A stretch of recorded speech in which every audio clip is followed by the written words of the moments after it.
আমাদের botanic chapter 3 যেটা কোষ রসায়ন, এই কোষ রসায়নের যে প্রথম পার্ট যেটা প্রথম পার্টটা কিন্তু আমরা অলরেডি শেষ করে ফেলছি এবং আজকে কিন্তু আমাদের মেইনলি সেকেন্ড ক্লাস। ওকে, এবং তুমি যদি একটু খেয়াল করো এই চ্যাপ্টারটা এত বড়, আমি কিন্তু তোমাদের অলরেডি বলছি যে এই চ্যাপ্টারটা কিন্তু আসলে তোমার 5টা সাব চ্যাপ্টার মিলে কিন্তু একটা বড় চ্যাপ্টার তৈরি করছে। ওকে, তার মানে এই চ্যাপ্টারটাতে কিন্তু তোমাদের আসলে মুখস্থ করার পার্ট বলো বা একটু প্যারাদায়ক লাগবে। কেন? কারণ সাপোজ মনে করো একটা ছোটো চ্যাপ্টার পড়তে যেরকম আনন্দ লাগে বা মজা লাগে, ব্যাপারটা আসলে একটা বড় চ্যাপ্টার পড়তে কিন্তু আসলে এত যে ভালো লাগে ব্যাপারটা কিন্তু এরকম না, তাই না? তবে আমরা আসলে খুব বেশি অপেক্ষা করব না, আমরা চলো ক্লাসটা শুরু করি, তারপরও আমরা বাকি ডিটেলস আরও আলোচনা করা যাবে ক্লাসে। চলো আমরা একটু ক্লাসটা শুরু করে দিই।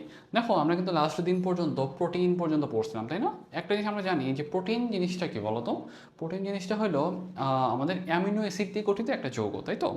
তাহলে একটা জিনিস তোমাকে এখানে আইডিয়া রাখতে হবে, আমি যদি তোমাকে জিজ্ঞাসা করি যে ভাই প্রোটিনটা আসলে কী দিয়ে তৈরি, তাহলে বলবো তোমার দুইটা অ্যামিনো অ্যাসিড দিয়ে তৈরি। কী দিয়ে তৈরি?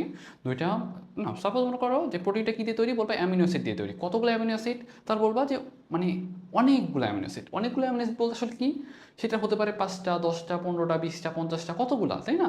তাহলে এই ব্যাপারটা নিয়ে আসলে কিন্তু আমাদের একটা ব্যাপার আছে যেটা আমরা একটু পরে আলোচনা করব।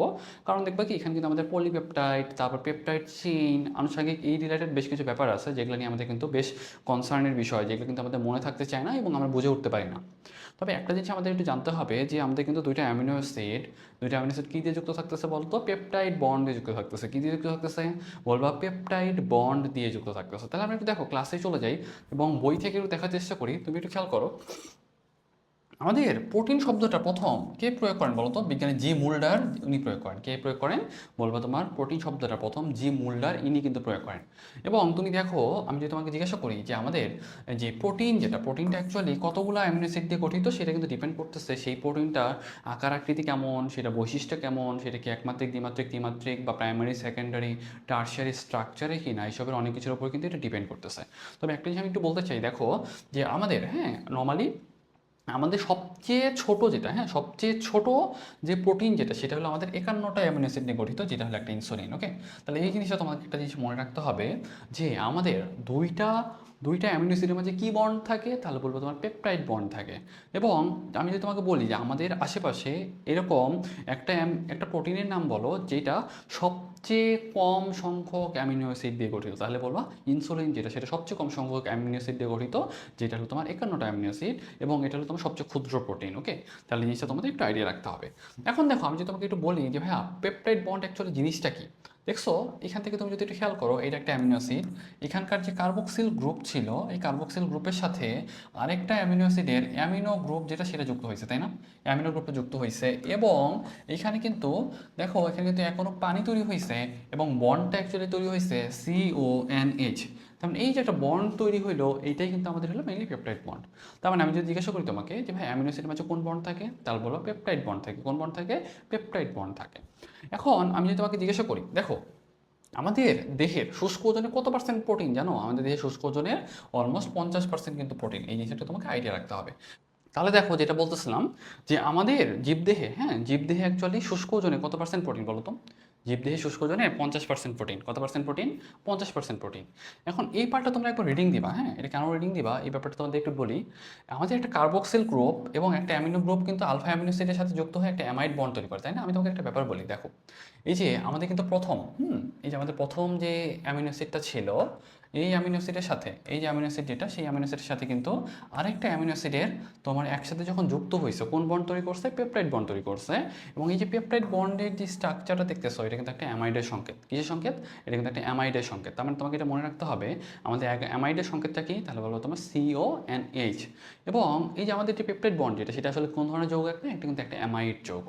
তার মানে তোমার কিন্তু এখানে এই স্ট্রাকচারটা একটু আইডিয়া রাখতে পারলে তোমার জন্য একটু বেটার। তবে আমাদের জন্য বেশি ইম্পর্টেন্ট যেটা, সেটা হইলো যে দেখো প্রতিটা পেপটাইড বন্ড তৈরিতে এখনো পানি নির্গত হয় এবং দুটা ভিন্ন অ্যামিনো অ্যাসিড মানে যুক্ত হয়ে ডাইপেপটাইড তৈরি করে, 3টা যুক্ত হয়ে ট্রাইপেপটাইড তৈরি করে, 4 থেকে 10টা হলে সেটাকে বলা হয় অলিগোপেপটাইড এবং 50টা অনুপেপটাইড দিয়ে আবদ্ধ হইলে সেটাকে বলা হয় পলিপেপটাইড। তাহলে কোশ্চেনটা এভাবেই করে যে পলিপেপটাইডে কতগুলো অ্যামিনো অ্যাসিড থাকে, তাহলে বলবো তোমার 50টা অ্যামিনো অ্যাসিড থাকে। কতগুলো অ্যামিনো অ্যাসিড থাকে? 50টা অ্যামিনো অ্যাসিড থাকে। যদি তোমার 2টা থাকতো তাহলে বলতো তোমার ডাইপেপটাইড, যদি বলতাম যদি 3টা থাকতো তাহলে বলবো তোমার ট্রাইপেপটাইড। যদি বলতাম যে 4টা, তাহলে কি বলতাম 4টা থেকে 10টা হলে তোমার অলিগোপেপটাইড, এবং 50টা থাকলে সেটাকে তুমি কি বলতে পারতা, 50টা থাকলে সেটা তুমি বলতে পারতে হলো পলিপেপটাইড যৌগ। এবং দেখো পেপটাইড যেটা, সেটা হলো পেপটাইড বন্ড দ্বারা অ্যামিনো অ্যাসিডের একটা শিকল। তার মানে আমি যদি জিজ্ঞাসা করি যে ভাইয়া পেপটাইডটা অ্যাকচুয়ালি কি, পেপটাইড হলো পেপটাইড বন্ড দ্বারা যুক্ত। তার মানে কি একাধিক অ্যামিনো অ্যাসিড হতে পারে, সেটা 2টা 3টা 4টা, সেগুলো কিন্তু একসাথে যুক্ত হয়ে যে তোমার একটা স্ট্রাকচার তৈরি করলো, সেটাই কিন্তু পেপটাইড। এখানে কিন্তু পলিপেপটাইডের কথা বলে নাই। এবং পলিপেপটাইড যদি বলতো তাহলে কিন্তু অবশ্যই 50টার বেশি থাকতে হবে, হ্যাঁ অবশ্যই 50টার বেশি থাকতে হবে। এবং প্রোটিন হইতে হইলে অবশ্যই এক বা একাধিক পলিপেপটাইড থাকতে হবে। তার মানে কি এক বা একাধিক অ্যামিনো অ্যাসিডের কথা বলা নাই, কিন্তু এক বা একাধিক পলিপেপটাইডের কথা বলছে। তার মানে 50-এর বেশি এরকম অ্যামিনো অ্যাসিড আছে, এরকম চেইন থাকতে হবে এক বা একাধিক। তার মানে মনে করো সাপোজ প্রোটিন হইতে চায়, তার মনে করো সাপোজ এটা একটা চেইন, হ্যাঁ এটা একটা চেইন। কিসের চেইন? এটা একটা পলিপেপটাইড চেইন। কতগুলো আছে বলো তো? 50টার বেশি আছে, হ্যাঁ 50টার বেশি আছে। তাহলে 50টার বেশি আছে, এটা কিন্তু একটা পলিপেপটাইড চেইন, তাই না? এবং এটা মনে করো সাপোজ আরেকটা তোমার পলিপেপটাইড চেইন। তাহলে অ্যাটলিস্ট একটা বা একাধিক পলিপেপটাইড চেইন আমার একসাথে যুক্ত হয়ে একটা তোমার ফোল্ডেড স্ট্রাকচার তৈরি করে, তখনই কেবলমাত্র কিন্তু এটা প্রোটিন তৈরি হতে পারে। তাহলে আমি যদি জিজ্ঞাসা করি ভাইয়া আমাদের অ্যামিনো অ্যাসিড দিয়ে কি তৈরি হয়, তাহলে বলবো অ্যামিনো অ্যাসিড দিয়ে আমাদের কিন্তু পেপটাইড তৈরি হতে পারে, পলিপেপটাইড তৈরি হতে পারে, প্রোটিনও তৈরি হতে পারে। এখন তুমি বলতে পারো হ্যাঁ পেপটাইড জিনিসটা কি, তাহলে বলবো একাধিক অ্যামিনো অ্যাসিড, যেটা একাধিক অ্যামিনো অ্যাসিড পেপটাইড বন্ড দিয়ে যুক্ত থাকলে যেটা তৈরি করতেছে সেটাই কিন্তু পেপটাইড। যদি অ্যামিনো অ্যাসিড 50-এর বেশি হয়ে যায় তাহলে সেটাকে বলবো তোমার পলিপেপটাইড। এবং একটা পলিপেপটাইড বা একাধিক পলিপেপটাইড যদি তোমার একটা 3D স্ট্রাকচার, ফোল্ডেড স্ট্রাকচার তৈরি করে, সেটাকে বলো প্রোটিন। তাহলে আপনি যদি বলি যে হ্যাঁ প্রোটিন হওয়ার শর্ত কী, তাহলে বলবা অ্যাটলিস্ট 50টার বেশি অ্যামিনো অ্যাসিড থাকতে হবে, এবং সেটা কিন্তু একটা 3D ফোল্ডেড স্ট্রাকচার হতে হবে। ওকে, তাহলে ওই কথাটাই বলছে। দেখো যে এক বা একাধিক পলিপেপটাইড ফোল্ডেড হয়ে পরবর্তীতে কিন্তু 3 ডাইমেনশনাল একটা স্ট্রাকচার তৈরি করে, সেটাকে বলা হয় প্রোটিন। এবং দেখো একটা পলিপেপটাইড যদি থাকে তাহলে বলবো তোমার লাইসোজাইম, যদি 2টা থাকে তাহলে বলবো তোমার ইন্টিগ্রিন, 3টা থাকলে কোলাজেন, 4টা থাকলে তোমার হিমোগ্লোবিন। হ্যাঁ, তাহলে এই জিনিসটা তোমাদের খুবই মনে রাখা দরকার। তাহলে এটা না আমরা হলো জাস্ট খুবই আমাদের জন্য ইম্পর্টেন্ট। কেন জানো? আমি তোমাকে যদি বলি ভাই একটা পলিপেপটাইড চেইন দিয়ে আসলে কী তৈরি হয়, তাহলে যেন অন্তত বলতে পারো ভাই একটা দিয়ে তৈরি হয় লাইসোজাইম। যদি বলি যে ভাই 2টা দিয়ে কী তৈরি হয়, 2টা যেন অন্তত বলতে পারো ভাই এটা কোলাজেন। যদি বলি যে ভাইয়া সরি 2টা দিয়ে হলে আমাদের ইন্টিগ্রিন, আর যদি 3টা থাকে তাহলে বলা হয় কোলাজেন, 4টা থাকে হিমোগ্লোবিন। সেই জন্য দেখবা যেহেতু হিমোগ্লোবিন 4টা পলিপেপটাইড চেইন দিয়ে গঠিত, সেই জন্য হিমোগ্লোবিনে 4টা অক্সিজেন ক্যারি করতে পারে। কেন 4টা অক্সিজেন ক্যারি করতে পারে? কারণ সেটা কিন্তু 4টা পলিপেপটাইড দিয়ে গঠিত। যেহেতু 4টা পলিপেপটাইড দিয়ে গঠিত, তার মানে একটা করে পলিপেপটাইড যদি একটা করে অক্সিজেন ক্যারি করে, তাহলে সেটা কিন্তু তোমার 4টা অক্সিজেনকে ক্যারি করবে। ওকে, তাহলে এই জিনিসটা তোমাদের ভালোভাবে মনে রাখতে হবে।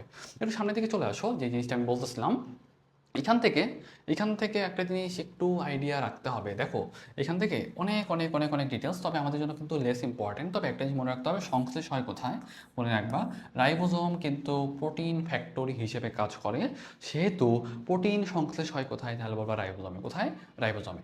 এখন আমি যদি জিজ্ঞাসা করি ভাই প্রোটিনের বৈশিষ্ট্যটা কি, বৈশিষ্ট্যগুলো না আমাদের জন্য মোটামুটি সবগুলোই ইম্পর্টেন্ট। সেটা তোমার হতে পারে কার্বোহাইড্রেটের বৈশিষ্ট্য, হতে পারে সেটা অ্যামিনো অ্যাসিডের বৈশিষ্ট্য। মোটামুটি আমাদের সবগুলো অ্যামিনো অ্যাসিডের সবগুলো বৈশিষ্ট্যই যেগুলো সেগুলো কিন্তু আমাদের জন্য বেশি ইম্পর্টেন্ট। মোটামুটি প্রোটিনের যে বৈশিষ্ট্য যেটা, সেটা অনেকটা কাছাকাছি তোমার অ্যামিনো অ্যাসিডের মতোই হবে বৈশিষ্ট্যগুলো। তবে বেশ কিছু তোমার এখানে এক্সেপশনাল আছে, সেই জিনিসগুলো কিন্তু আমাদের এটা পড়তে হবে। দেখো আমি তোমাকে যদি বলি যে দেখো প্রোটিন কিন্তু অনেকটা কলয়েড প্রকৃতি, কোন প্রকৃতির? কলয়েড প্রকৃতি। এখন বলতে পারবে কলয়েড জিনিসটা কি, আর আবার হলো ক্রিস্টালয়েড জিনিসটা কি। যখন আমরা কেমিস্ট্রিতে পড়বো তখন আমরা এই ব্যাপারগুলো নিয়ে আরও আলোচনা করবো। তোমাদের 500 ন্যানোমিটার কিন্তু একটা মানে দূরত্ব ছিল সাধারণত, কিন্তু ওই যে 0.1 ন্যানোমিটারের কম, 1 থেকে 500 ন্যানোমিটার, 500 ন্যানোমিটারের বেশি কেমিস্ট্রি কিন্তু একটা তোমার পয়েন্ট ছিল। হ্যাঁ, তারপর ওই যে তোমার ব্রাউনিয়ান মুভমেন্ট, এই রিলেটেড বেশ কিছু আলাপ ছিল না, সেগুলো কিন্তু আমরা কেমিস্ট্রিতে আলোচনা করবো। তবে আপাতত খুব একটা বেশি দূরে যেতে চাচ্ছি না। মনে রাখো প্রোটিনগুলো কোন আকৃতির বা কীরকম টাইপের, বলবো কলয়েড টাইপের। কোন টাইপের? কলয়েড টাইপের। তারপর দেখো এটা কিন্তু কেলাসিত হয়, আদ্র বিশ্লেষিত করলে অ্যামিনো অ্যাসিড পাওয়া যায়, তাই না? কারণ কি আদ্র বিশ্লেষিত মানেই হলো ভেঙে ফেলা। তার মানে আমি যদি প্রোটিনকে ভেঙে ফেলি তাহলে কী পাবো বলো তো? অ্যামিনো অ্যাসিড পাবো। পাশাপাশি দেখো এটা কিন্তু আমাদের কার্বন, হাইড্রোজেন, অক্সিজেন, নাইট্রোজেন এগুলো দিয়ে তৈরি। কী দিয়ে তৈরি? কার্বন, হাইড্রোজেন, অক্সিজেন, নাইট্রোজেন এগুলো দিয়ে তৈরি। তবে পাশাপাশি কিন্তু আমাদের সালফার, আয়রন, কপার এগুলো কিন্তু থাকতে পারে। সেগুলোর ক্ষেত্রে কিন্তু ওই প্রোটিনটার নামগুলো কিন্তু চেঞ্জ হয় বা ধর্মটা চেঞ্জ হয়। এখন আরেকটা জিনিস একটু খেয়াল করো, প্রোটিন কিন্তু সাধারণত তড়িৎধর্মী এবং এটা কিন্তু বাফার দ্রবণ হিসেবে কাজ করতে পারে। এবং একটা জিনিস মনে রাখবা, এটা কিন্তু আমরা অ্যাম্ফোটেরিক যৌগ বলি। কী বলি বলো? অ্যাম্ফোটেরিক যৌগ বলি। কেন? কারণ এখানে কিন্তু আমার অ্যামিনো গ্রুপও থাকতেছে এবং কার্বক্সিল গ্রুপও থাকতেছে। যেহেতু একটা অ্যাসিড গ্রুপ একটা ক্ষার গ্রুপ দুটাই থাকতেছে, সেজন্য আমরা কিন্তু এটাকে অ্যাম্ফোটেরিক যৌগ বা উভধর্মী যৌগ বলতেছি। ওকে, তাহলে এই জিনিসটা তোমাদের জন্য খুবই ইম্পর্টেন্ট। কোশ্চেন করবে প্রোটিন কোন ধরনের যৌগ, তাহলে বলবা একটা উভধর্মী যৌগ। কেন? কারণ এখানে তোমার অ্যাসিডও আছে, ক্ষারও আছে। যেহেতু অ্যাসিড ক্ষার দুটোই আছে, সেজন্য মনে রাখতে হবে এটা কিন্তু আমাদের একটা উভধর্মী যৌগ বা অ্যাম্ফোটেরিক যৌগ। ওকে, এখন আসো, এটা কিন্তু আমরা গতকাল একটা জিনিস পড়ছিলাম, জুইটার আয়ন পড়ছিলাম না? অ্যামিনো অ্যাসিড কিন্তু একটা জুইটার আয়ন হিসেবে কাজ করতে পারে। কেন? কারণ ওখানে কিন্তু আমার অ্যামিনো গ্রুপ, সেখানে কিন্তু তোমার একটা পজিটিভ চার্জ ছিল, একটা কিন্তু অ্যাসিড গ্রুপ, সেটা কিন্তু একটা নেগেটিভ চার্জ ছিল। মানে মূল কথা অ্যাসিড ক্ষার দুইটা পার্ট ছিল, যেহেতু সেক্ষেত্রে আমরা কিন্তু এটাকে জুইটার আয়নও বলতেছিলাম। এখন দেখো, এখান থেকে একটা ব্যাপার তোমাদের আইডিয়া রাখতে হবে। দেখো, প্রোটিনের শ্রেণীবিভাগ, হ্যাঁ, প্রোটিনের শ্রেণীবিভাগ। আমাদের দেহে প্রায় 1 লক্ষ ধরনের প্রোটিন থাকে, মানে যা ইকোলাই প্রোটিন থেকে আলাদা। একবার জাস্ট একটু রিডিং দিতে পারো, কোশ্চেন করতে পারে আমাদের দেহে কতগুলো প্রোটিন আছে। অনেক প্রোটিন আছে, 1 লাখের বেশি আছে। আপাতত এটা মনে রাখাটা তোমাদের জন্য বেটার। এখন এই যে প্রোটিনের যদি শ্রেণীবিন্যাসটা একটু দেখো, প্রোটিনের শ্রেণীবিন্যাসটা আবার তোমাদের জন্য ইম্পর্টেন্ট, কারণ প্রোটিন পার্টটা প্রচুর কোশ্চেন হয়। কারণ এখান থেকে কোশ্চেন করা যায় বলতে অ্যাকচুয়ালি আমি বলতে চাচ্ছি অপশনগুলো এতটাই রেডিমেড যে তোমার যদি কোশ্চেন করতে চাই, কোশ্চেন করলাম কি গাঠনিক প্রোটিন 9 কোনটি, অপশন কিন্তু আমি 3টা পেয়ে যাচ্ছি, আরেকটা এক্সট্রা দিয়ে দিব। তখন আলটিমেটলি আমার 4টা কোশ্চেন, 4টা অপশন বানানোর কোনো ব্যাপার আমার জন্য কিন্তু কোনো ব্যাপার না। তার মানে কিন্তু আমি এখান থেকে চাবো যে আমাদের যেন কোশ্চেনগুলো এখান থেকে আমি যেন বানাইতে চাই বা প্রিফার করবো, তাই না? সেক্ষেত্রে আমাদের এই ব্যাপারগুলো আইডিয়া রাখতে হবে এখান থেকে কী কী কোশ্চেন হইতে পারে। দেখো, তোমাদের কিন্তু আমি শুরুতেই বলছিলাম যে আমাদের টার্গেটটাই কিন্তু এমন যে তোমরা পড়ার স্টাইলটা বুঝবা। তোমাদের কিন্তু আসলে মুখস্থ করাটা কিন্তু তোমাদের পুরোটা নিজের পার্ট, বা তোমার পড়বা কতক্ষণ পড়তেছো এই ব্যাপারটা কিন্তু পুরোটাই তোমার নিজের ব্যাপার। কিন্তু ব্যাপারটা তুমি পড়তে শিখতেছো কি না, কেমনে পড়তে হবে, কোন জিনিসটা বাদ দিতে হবে, কোনটা ইম্পর্টেন্ট, কোনটার কোশ্চেনের প্যাটার্ন কী হতে পারে, এখান থেকে কী কোশ্চেন হতে পারে, এই পুরাটাই কিন্তু ডিপেন্ড করতেছে তুমি পড়াটা কীভাবে আত্মস্থ করতেছো এবং তুমি পড়াটার টাইপটা, পড়ার স্টাইলটা তুমি বুঝতে পারতেছো কিনা। যখন বুঝে উঠবা তখন কিন্তু তোমার জন্য পুরো ব্যাপারটা কিন্তু অনেক ইজি হয়ে যাবে। দেখো, এখন যেটা বলতেছিলাম যে আমাদের গাঠনিক প্রোটিন, আমাদের যদি বলি জৈবিক কার্যাবলীর ভিত্তিতে প্রোটিন কিন্তু 2 ধরনের। কয় ধরনের? 2 ধরনের। 2 ধরনের কি কি? একটা হলো তোমার গাঠনিক প্রোটিন, আরেকটা কি বলতো, আরেকটা হলো তোমার, একটা গাঠনিক প্রোটিন, আরেকটা হলো তোমার কার্যকরী প্রোটিন। গাঠনিক প্রোটিন মানে হলো যেটা স্ট্রাকচার তৈরিতে হেল্প করবে। কি তৈরি করতে হেল্প করবে? স্ট্রাকচার তৈরিতে হেল্প করবে, সেটা হলো আমাদের গাঠনিক প্রোটিন। আর যেটা বিভিন্ন ধরনের কার্যবলী, সাপোজ মনে করো ভৌত এবং রাসায়নিক কার্যবলী যেগুলো নিয়ন্ত্রণ করতে হেল্প করবে, সেগুলো তোমার হলো মেইনলি কার্যকরী প্রোটিন। এখন আমাদের যেটা বেশি দরকার, দেখো, ত্বক, শিং, চুল, খুর, অন্তঃকঙ্কাল, এগুলো কিন্তু এই যে অস্থিত অনাস্থি, যোজক টিস্যু, এগুলো কিন্তু আমাদের মেইনলি গাঠনিক প্রোটিনের উদাহরণ। হ্যাঁ, তবে আমাদের জন্য বেশি দরকার কোনটা জানো? কেরাটিন কোথায় পাওয়া যায়? কোশ্চেনটা এভাবে করবে, কেরাটিন কোথায় পাওয়া যায় না? ত্বক, শিং, নখ, খুর, পালক, এগুলো কিন্তু আমাদের কেরাটিন পাওয়া যায়, বাকিগুলোতে কিন্তু আমাদের কেরাটিনটা পাওয়া যায় না। আবার কোশ্চেন করবে যে কোলাজেন কোথায় পাওয়া যায়? বলতো কোলাজেন পাওয়া যায় কোথায়? অস্থি, টেন্ডন, যোজক টিস্যু, এগুলোতে কিন্তু আমাদের কোলাজেন পাওয়া যায়। আবার একটা জিনিস দেখো যে ফাইব্রাইন, যেটা ফাইব্রাইনটা কিন্তু সিল্ক আর মাকড়সার জাল। হ্যাঁ, কোশ্চেনটা এভাবেই করে যে ফাইব্রাইন এর উদাহরণ কোনটি, বা সিল্ক বা মাকড়সার জাল এটা কোন ধরনের প্রোটিনের আন্ডারে পড়ে। তাহলে আমরা যেন বলতে পারো ভাই সিল্ক বা ফাইব্রাইন এগুলো কিন্তু আমাদের একটা মানে গাঠনিক প্রোটিন। আর যদি বলি যে ভাই এখানে আরেকটা জিনিস আছে, দেখো, স্ক্লেরোটিন কিন্তু পতঙ্গের বহিঃকঙ্কাল হিসেবে কাজ করে। কন্ড্রিনটা পাওয়া যায় তরুণাস্থিতে, সেইন পাওয়া যায় অস্থিতে। তাহলে কোশ্চেনটা এভাবেই করে যে আমরা সেইন পাই কোথায়, বলো অস্থিতে। যদি বলি যে ভাইয়া কন্ড্রিনটা পাই কোথায়, তাহলে বলবো তোমার তরুণাস্থিতে। তাহলে আমি যদি জিজ্ঞাসা করি যে ভাইয়া এই যে কন্ড্রিন, সেইন, তরুণাস্থিতে যে তোমার প্রোটিনগুলো পাওয়া যাচ্ছে, এগুলো আসলে কোন ধরনের প্রোটিনের আন্ডারে পড়তেছে, তাহলে বলবো গাঠনিক প্রোটিন আন্ডারে পড়তেছে। আর যদি বলি যে ভাই কার্যকরী প্রোটিন তাহলে কি কি আছে, তাহলে কার্যকরী প্রোটিনগুলো একটু দেখো, যেগুলো তোমার মেনলি বিভিন্ন ধরনের বিপাকীয় কাজে হেল্প করতেছে, সেগুলো কিন্তু তোমার কার্যকরী প্রোটিন, তাই না? সেগুলো কিন্তু আমাদের কার্যকরী প্রোটিন। তাহলে কার্যকরী প্রোটিনের আরেকটা নাম কি বলতো? এটা একটা নাম হলো তোমার রেগুলেটরি প্রোটিন। কি প্রোটিন? Regulatory protein. এবং এটার উদাহরণগুলো কি কি? এনজাইম, হরমোন, ভিটামিন, শ্বাসসংযোগ। এনজাইম, হরমোন, ভিটামিন, শ্বাসসংযোগ। তাহলে এই জিনিসগুলো তোমাদের খুব ভালোভাবে মনে রাখতে হবে, ঠিক আছে? তাহলে এই জিনিসটা তোমরা আইডিয়া রাখবা। এখন আমি যদি তোমাকে জিজ্ঞাসা করি যে ভাইয়া দেখো আকৃতি অনুযায়ী শ্রেণীবিভাগ কয় ভাগে ভাগ করা যায়, জাস্ট একটা জিনিসটা মনে রাখো, আকৃতি অনুযায়ী আমরা কিন্তু এটাকে আবার 2 ভাগে ভাগ করতে পারি। কয় ভাগে ভাগ করতে পারি? বলবো 2 ভাগে ভাগ করতে পারি। একটা হলো তোমার তন্তুময় প্রোটিন, আরেকটা হলো তোমার গ্লোবিউলার প্রোটিন। একটা তন্তুময় প্রোটিন, আরেকটা কি বলতো? Globular protein. আচ্ছা, ওকে, সরি, একটু দাঁড়াও। ওকে, দেখো যেটা বলতেছিলাম যে আমাদের একটা হলো, আমাদের এখানে কয় টাইপের প্রোটিন হতে পারে? বলবা ভাইয়া 2 টাইপের প্রোটিন হতে পারে। একটা তোমার হলো তন্তুময় প্রোটিন, আর একটা কি হতে পারে? একটা হলো গ্লোবিউলার প্রোটিন। এই তন্তুময় প্রোটিনের মধ্যে একটা জিনিস আমাদের আইডিয়া রাখা লাগবে, তন্তুময় প্রোটিন আন্ডার কি কি আছে বলতো? কেরাটিন আছে, কোলাজেন আছে, আর এটা কি আছে? ফাইব্রাইন আছে।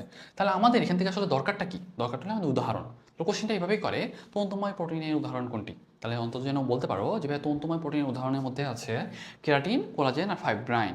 আর যদি বলি ভাইয়া গ্লোবিউলার প্রোটিন কি কি আছে, গ্লোবিউলার বলতে অ্যাকচুয়ালি মিন করে গোলাকৃতির। তাহলে আমি যদি জিজ্ঞেস করি ভাইয়া গোলাকৃতির প্রোটিন কি কি আছে, তাহলে বলবো তোমার মায়োগ্লোবিন, ইনসুলিন, আর এটা কি বলো? হিমোগ্লোবিন। তাহলে কোশ্চেনটা এমন, তোমাকে কোশ্চেন করতে পারে যে তোমার গাঠনিক প্রোটিনের উদাহরণ কোনটি বা উদাহরণ নয় কোনটি। তোমার কোশ্চেন করতে পারে কার্যকরী প্রোটিনের উদাহরণ কোনটি বা উদাহরণ নয় কোনটি। অথবা গ্লোবুলার প্রোটিন কোনটি, গ্লোবুলার প্রোটিন নয় কোনটি, অথবা তোমার তন্তুময় প্রোটিন কোনটি বা তন্তুময় প্রোটিন নয় কোনটি। এইভাবে কিন্তু কোশ্চেনগুলোর প্যাটার্নটা তোমাদের কিন্তু বুঝতে পারতে হবে এবং উদাহরণগুলো খুব ভালোভাবে মনে রাখতে হবে। এবং দেখো গঠন অনুসারে আমি যদি বলি হ্যাঁ গঠন অনুসারে তোমার শ্রেণীবিভাগ যদি করি, গঠন অনুসারে প্রোটিন কয় টাইপের বলো তো? গঠন অনুসারে প্রোটিন কিন্তু 4 টাইপের, প্রাইমারি, সেকেন্ডারি, টারশিয়ারি, আর এটা তোমার কোয়াটারনারি।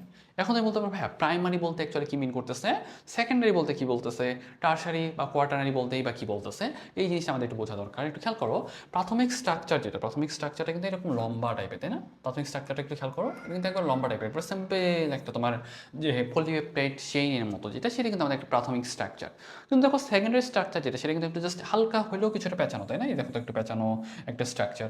আর টারশিয়ারি স্ট্রাকচারটা কিন্তু দেখো আরেকটু পেঁচানো, তাই না? এই যে আরেকটু পেঁচানো। আর এটা কিন্তু তোমার এই যে মোটামুটি কিন্তু তোমার অনেকগুলো একটা বড় পেঁচানোর পার্ট একটা। তাহলে তুমি জাস্ট একটু আইডিয়া নাও যে তোমার প্রাইমারি যেটা সেটা কেমন হতে পারে। তো সেটা বলো তোমার হলো মানে একবারে তন্তুময় সোজা একটা স্ট্রাকচারের মতো, হ্যাঁ। তারপর দেখো সেকেন্ডারি, টারশিয়ারি, কোয়াটারনারি, সেটা কিন্তু আস্তে আস্তে আস্তে কিন্তু একটা 3D স্ট্রাকচার বা তোমার একটা ফোল্ডেড স্ট্রাকচারের দিকে যাচ্ছে, তাই না? তাহলে এই ব্যাপারটা কিন্তু আমার জন্য একটু ইম্পর্টেন্ট। তাহলে আমি যদি জিজ্ঞাসা করি যে ভাইয়া গঠন অনুসারে কয় প্রকার, তাহলে বলবো তোমার প্রাইমারি, সেকেন্ডারি, টারশিয়ারি আর কোয়াটারনারি। তাহলে আমরা কিন্তু অলরেডি প্রোটিনের ক্লাসিফিকেশনের মধ্যে, আমরা কয়টা ক্লাসিফিকেশন পড়লাম?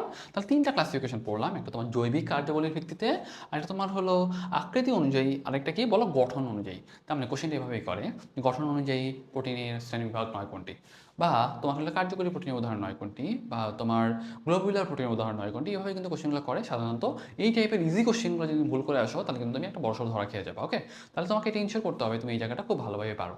এখন আমরা যদি আরেকটু সামনের দিকে যাই, খেয়াল করো যে আমাদের এখানে না ভৌত রাসায়নিক গুণাবলী বা দ্রবণীয়তার উপর ভিত্তি করে আমরা কিন্তু 3 ভাগে ভাগ করতে পারি। কয় ভাগে ভাগ করতে পারি? 3 ভাগে ভাগ করতে পারি। সেটা সরল প্রোটিন, যুগ্ম প্রোটিন, আর এটা হলো তোমার উদ্ভূত প্রোটিন। তার মানে এই যে পার্টটা শুরু হচ্ছে, এইটাই হলো আমাদের শুরু হচ্ছে মুখস্থ করার দুনিয়া। বুঝতে পারছো? এখন এই পার্টটাতে এত এত এত এত ইনফো তোমার মাথার উপর দিয়ে যাবে। কেন উপর দিয়ে যাবে? কারণ তুমি একদিক দিয়ে মুখস্থ করে আসবা, একদিক দিয়ে তুমি ভুলে খাইয়ে ফেলবা। বুঝতে পারছো কেন? কারণ আসলে এগুলা থেকে তোমার কোশ্চেন কোত্থেকে করবে সেটা আগে থেকে বলা টাফ। কারণ আমি যদি চাই সেটা আমি একবার কি পাতা থেকে কোনো একটা জায়গা থেকে কোশ্চেন তুলতে পারি, অথবা মনে করো সাপোজ যদি একবার মোস্ট ইম্পর্টেন্ট কোশ্চেনগুলো যেগুলো আসে বা মোস্ট কমনলি যেগুলো আসে সেগুলো দিয়ে কোশ্চেন দিতে পারি। কোনটা দিবে সেটা অ্যাকচুয়ালি ডিপেন্ড করতেছে টিচারের মুডের ওপর। দেখো তারপর আমি তোমাদের একটু কন্টিনিউয়াস দেখাও তোমাদের একটু ব্যাপারটা দেখানোর চেষ্টা করি যে কোন ব্যাপারটা আসলে আমাদের জন্য ইম্পর্টেন্ট বা কোন জায়গাটা আমাদের একটু লেস ইম্পর্টেন্ট। দেখো আমরা কিন্তু সরল প্রোটিন, হ্যাঁ, সরল প্রোটিনের ক্ষেত্রে কিছু মনে রাখবা, যে প্রোটিনকে এনজাইম বা অ্যাসিড দিয়ে আদ্র বিশ্লেষণ করলে অ্যামিনো অ্যাসিড ছাড়া আর কিছু পাওয়া যায় না। তার মানে সরল টাইপের, তার মানে অ্যামিনো অ্যাসিড ছাড়া তুমি আর কিছু পাবা না। তার মানে এই টাইপের প্রোটিনগুলো শুধুমাত্র অ্যামিনো অ্যাসিড দিয়ে গঠিত। কী দিয়ে গঠিত? শুধুমাত্র অ্যামিনো অ্যাসিড দিয়ে গঠিত। মানে তুমি আদ্র বিশ্লেষিত করলে অ্যামিনো অ্যাসিড ছাড়া আর কিছুই পাবা না। তাহলে দেখো আমি যদি তোমাকে জিজ্ঞাসা করি যে দেখো এদের মাঝে হ্যাঁ সরল প্রোটিনগুলো যেটা দেখতেছো, সেই সরল প্রোটিনগুলোকে দ্রবণীয়তার ভিত্তিতে আমরা কিন্তু তোমার 7 ভাগে ভাগ করতে পারি। কয় ভাগে ভাগ করতে পারি? 7 ভাগে ভাগ করতে পারি। প্রথমটাই আসে অ্যালবুমিন। প্রথমটা আসে কি? অ্যালবুমিন। দেখো যেসব প্রোটিন পানিতে সহজে দ্রবীভূত হয়, তার মানে এটা কিন্তু দ্রবীভূত হচ্ছে। তার মানে তোমরা একটা জিনিস খেয়াল রাখবা, কোনটা দ্রবীভূত হচ্ছে আর কোনটা দ্রবীভূত হচ্ছে না, এটা তোমরা একটু মার্ক ডাউন করবা। তাহলে একটু তোমরা উপরের দিকে একটা স্ট্রাকচার লেখো যে দ্রবীভূত হয়, এটা আন্ডারে কারা কারা আছে বলতো? এখানে অ্যালবুমিন আছে, তাহলে একটু অ্যালবুমিনটা লিখে দাও, অ্যালবুমিনটা লিখে দাও। তার মানে তোমরা একটু একটু মানে নোট ডাউন করবা কোনটা কোনটা দ্রবীভূত হয়, কোনটা কোনটা দ্রবীভূত হয় না। তাহলে দেখো অ্যালবুমিন কিন্তু আমাদের দ্রবীভূত হচ্ছে। তাহলে দেখো এটা কিন্তু পানিতে দ্রবণীয় এবং শুধু মানে লঘু লবণে দ্রবণীয়, তাপ দিলে এটা কিন্তু জমাট বেঁধে যাচ্ছে। উদাহরণগুলো আমাদের জন্য বেশি ইম্পর্ট্যান্ট। এখন তোমাদের আমি একটা উদাহরণ বলি। দেখো ডিমের সাদা অংশে কী থাকে বলতো? অভাল বমিন থাকে, এটা কিন্তু একবার মেডিকেল আসো কোশ্চেন।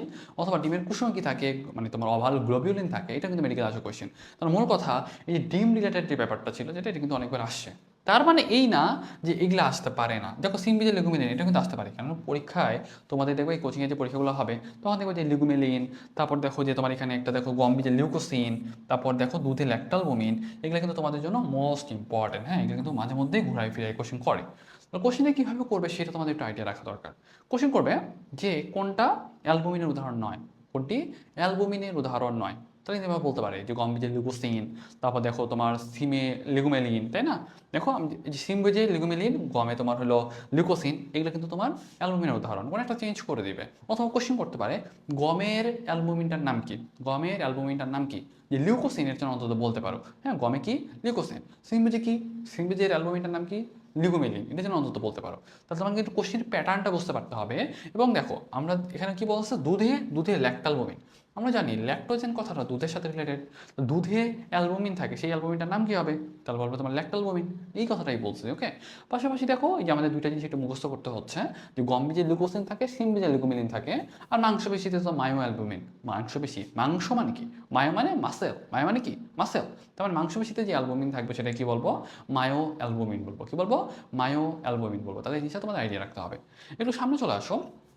গ্লোবিউলিনের যে ব্যাপারটা, যেটা গ্লোবিউলিনের ক্ষেত্রে একটা জিনিস মনে রাখা দরকার। দেখো এই জাতীয় প্রোটিনগুলো পানিতে অদ্রবণীয়, তার মানে অদ্রবণীয় কয়টা পাইলে বলো তো? গ্লোবিউলিন যেটা সেটা কিন্তু অদ্রবণীয়, আমরা একটা স্টার মার্ক দিয়ে রাখি, এটা কিন্তু পানিতে অদ্রবণীয়।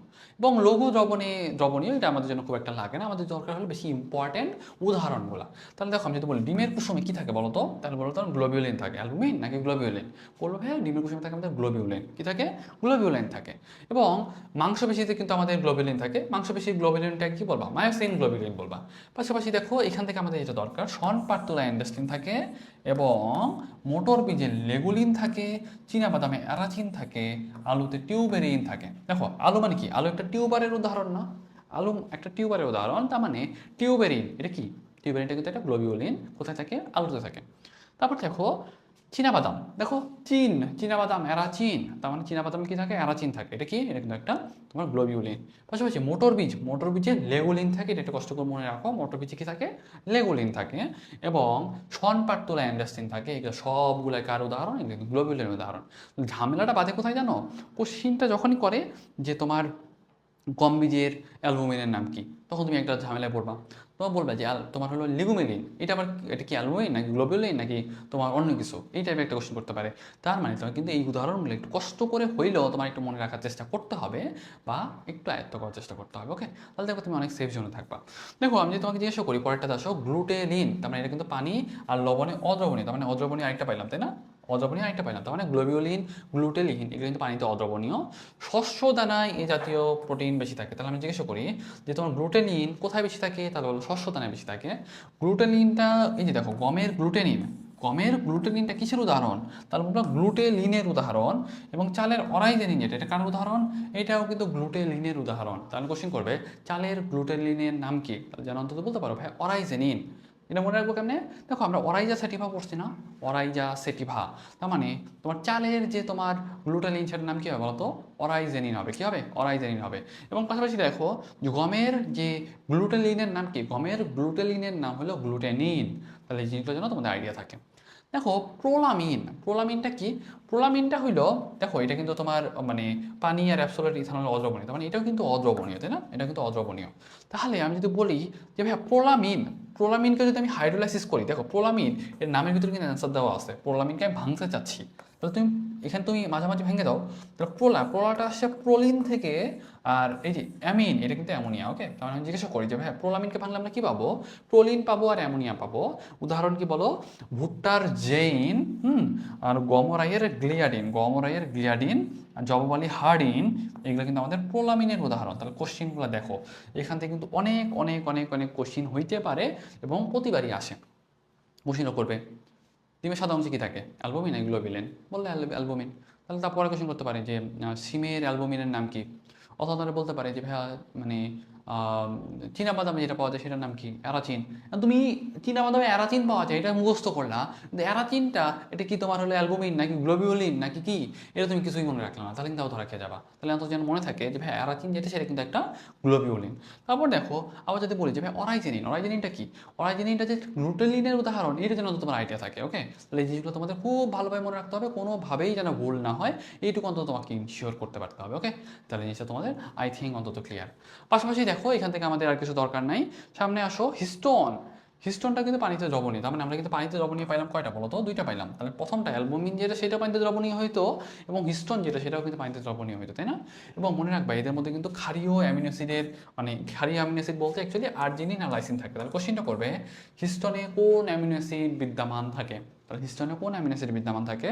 তাহলে আমি তো অন্তত যেন বলতে পারো ভাইয়া হিস্টোনে আমাদের আর্জিনিন আর লাইসিন থাকে। কি থাকে? আর্জিনিন আর লাইসিন থাকে। তাপে জমাট বাঁধে? তাপে কিন্তু জমাট বাঁধে না। ওকে, তাহলে তাপে জমাট বাঁধতেছে কারা কারা দেখো তো?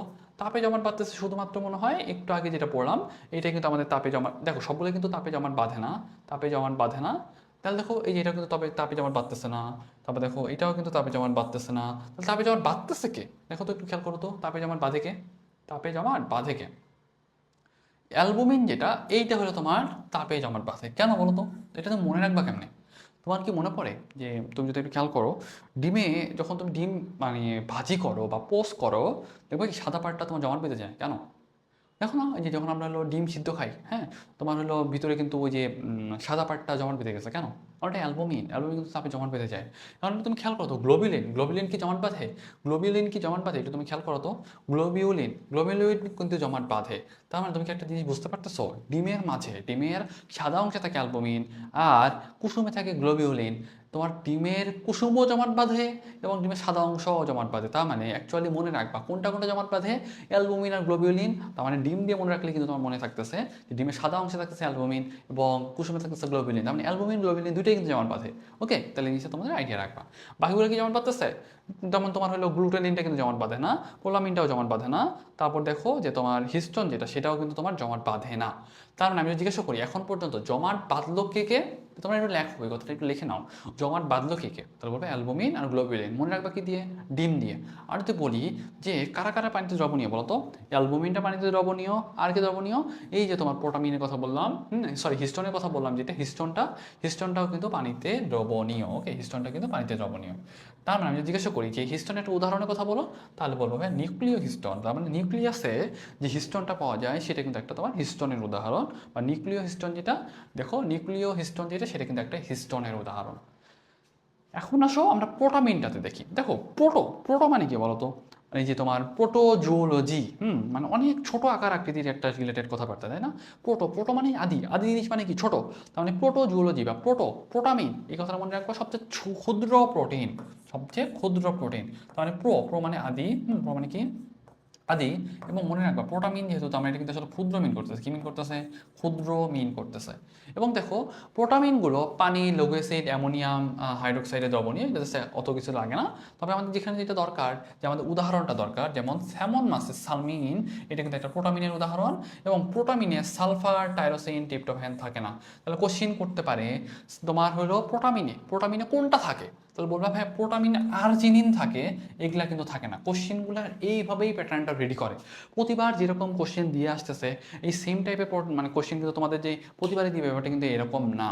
তোমাকে একটু কোশ্চেনের প্যাটার্নটা বুঝতে পারতে হবে, কোথা থেকে কোশ্চেন করা যাইতে পারে, এই টাইপের কোশ্চেনের প্যাটার্নটা কিন্তু তোমাকে বুঝে উঠতে হবে। ওকে, তার মানে তোমাকে কিন্তু নিজেকে জিজ্ঞাসা করা উচিত যে ভাই এই টাইপের কোশ্চেন হইতে পারে, হইতে পারে।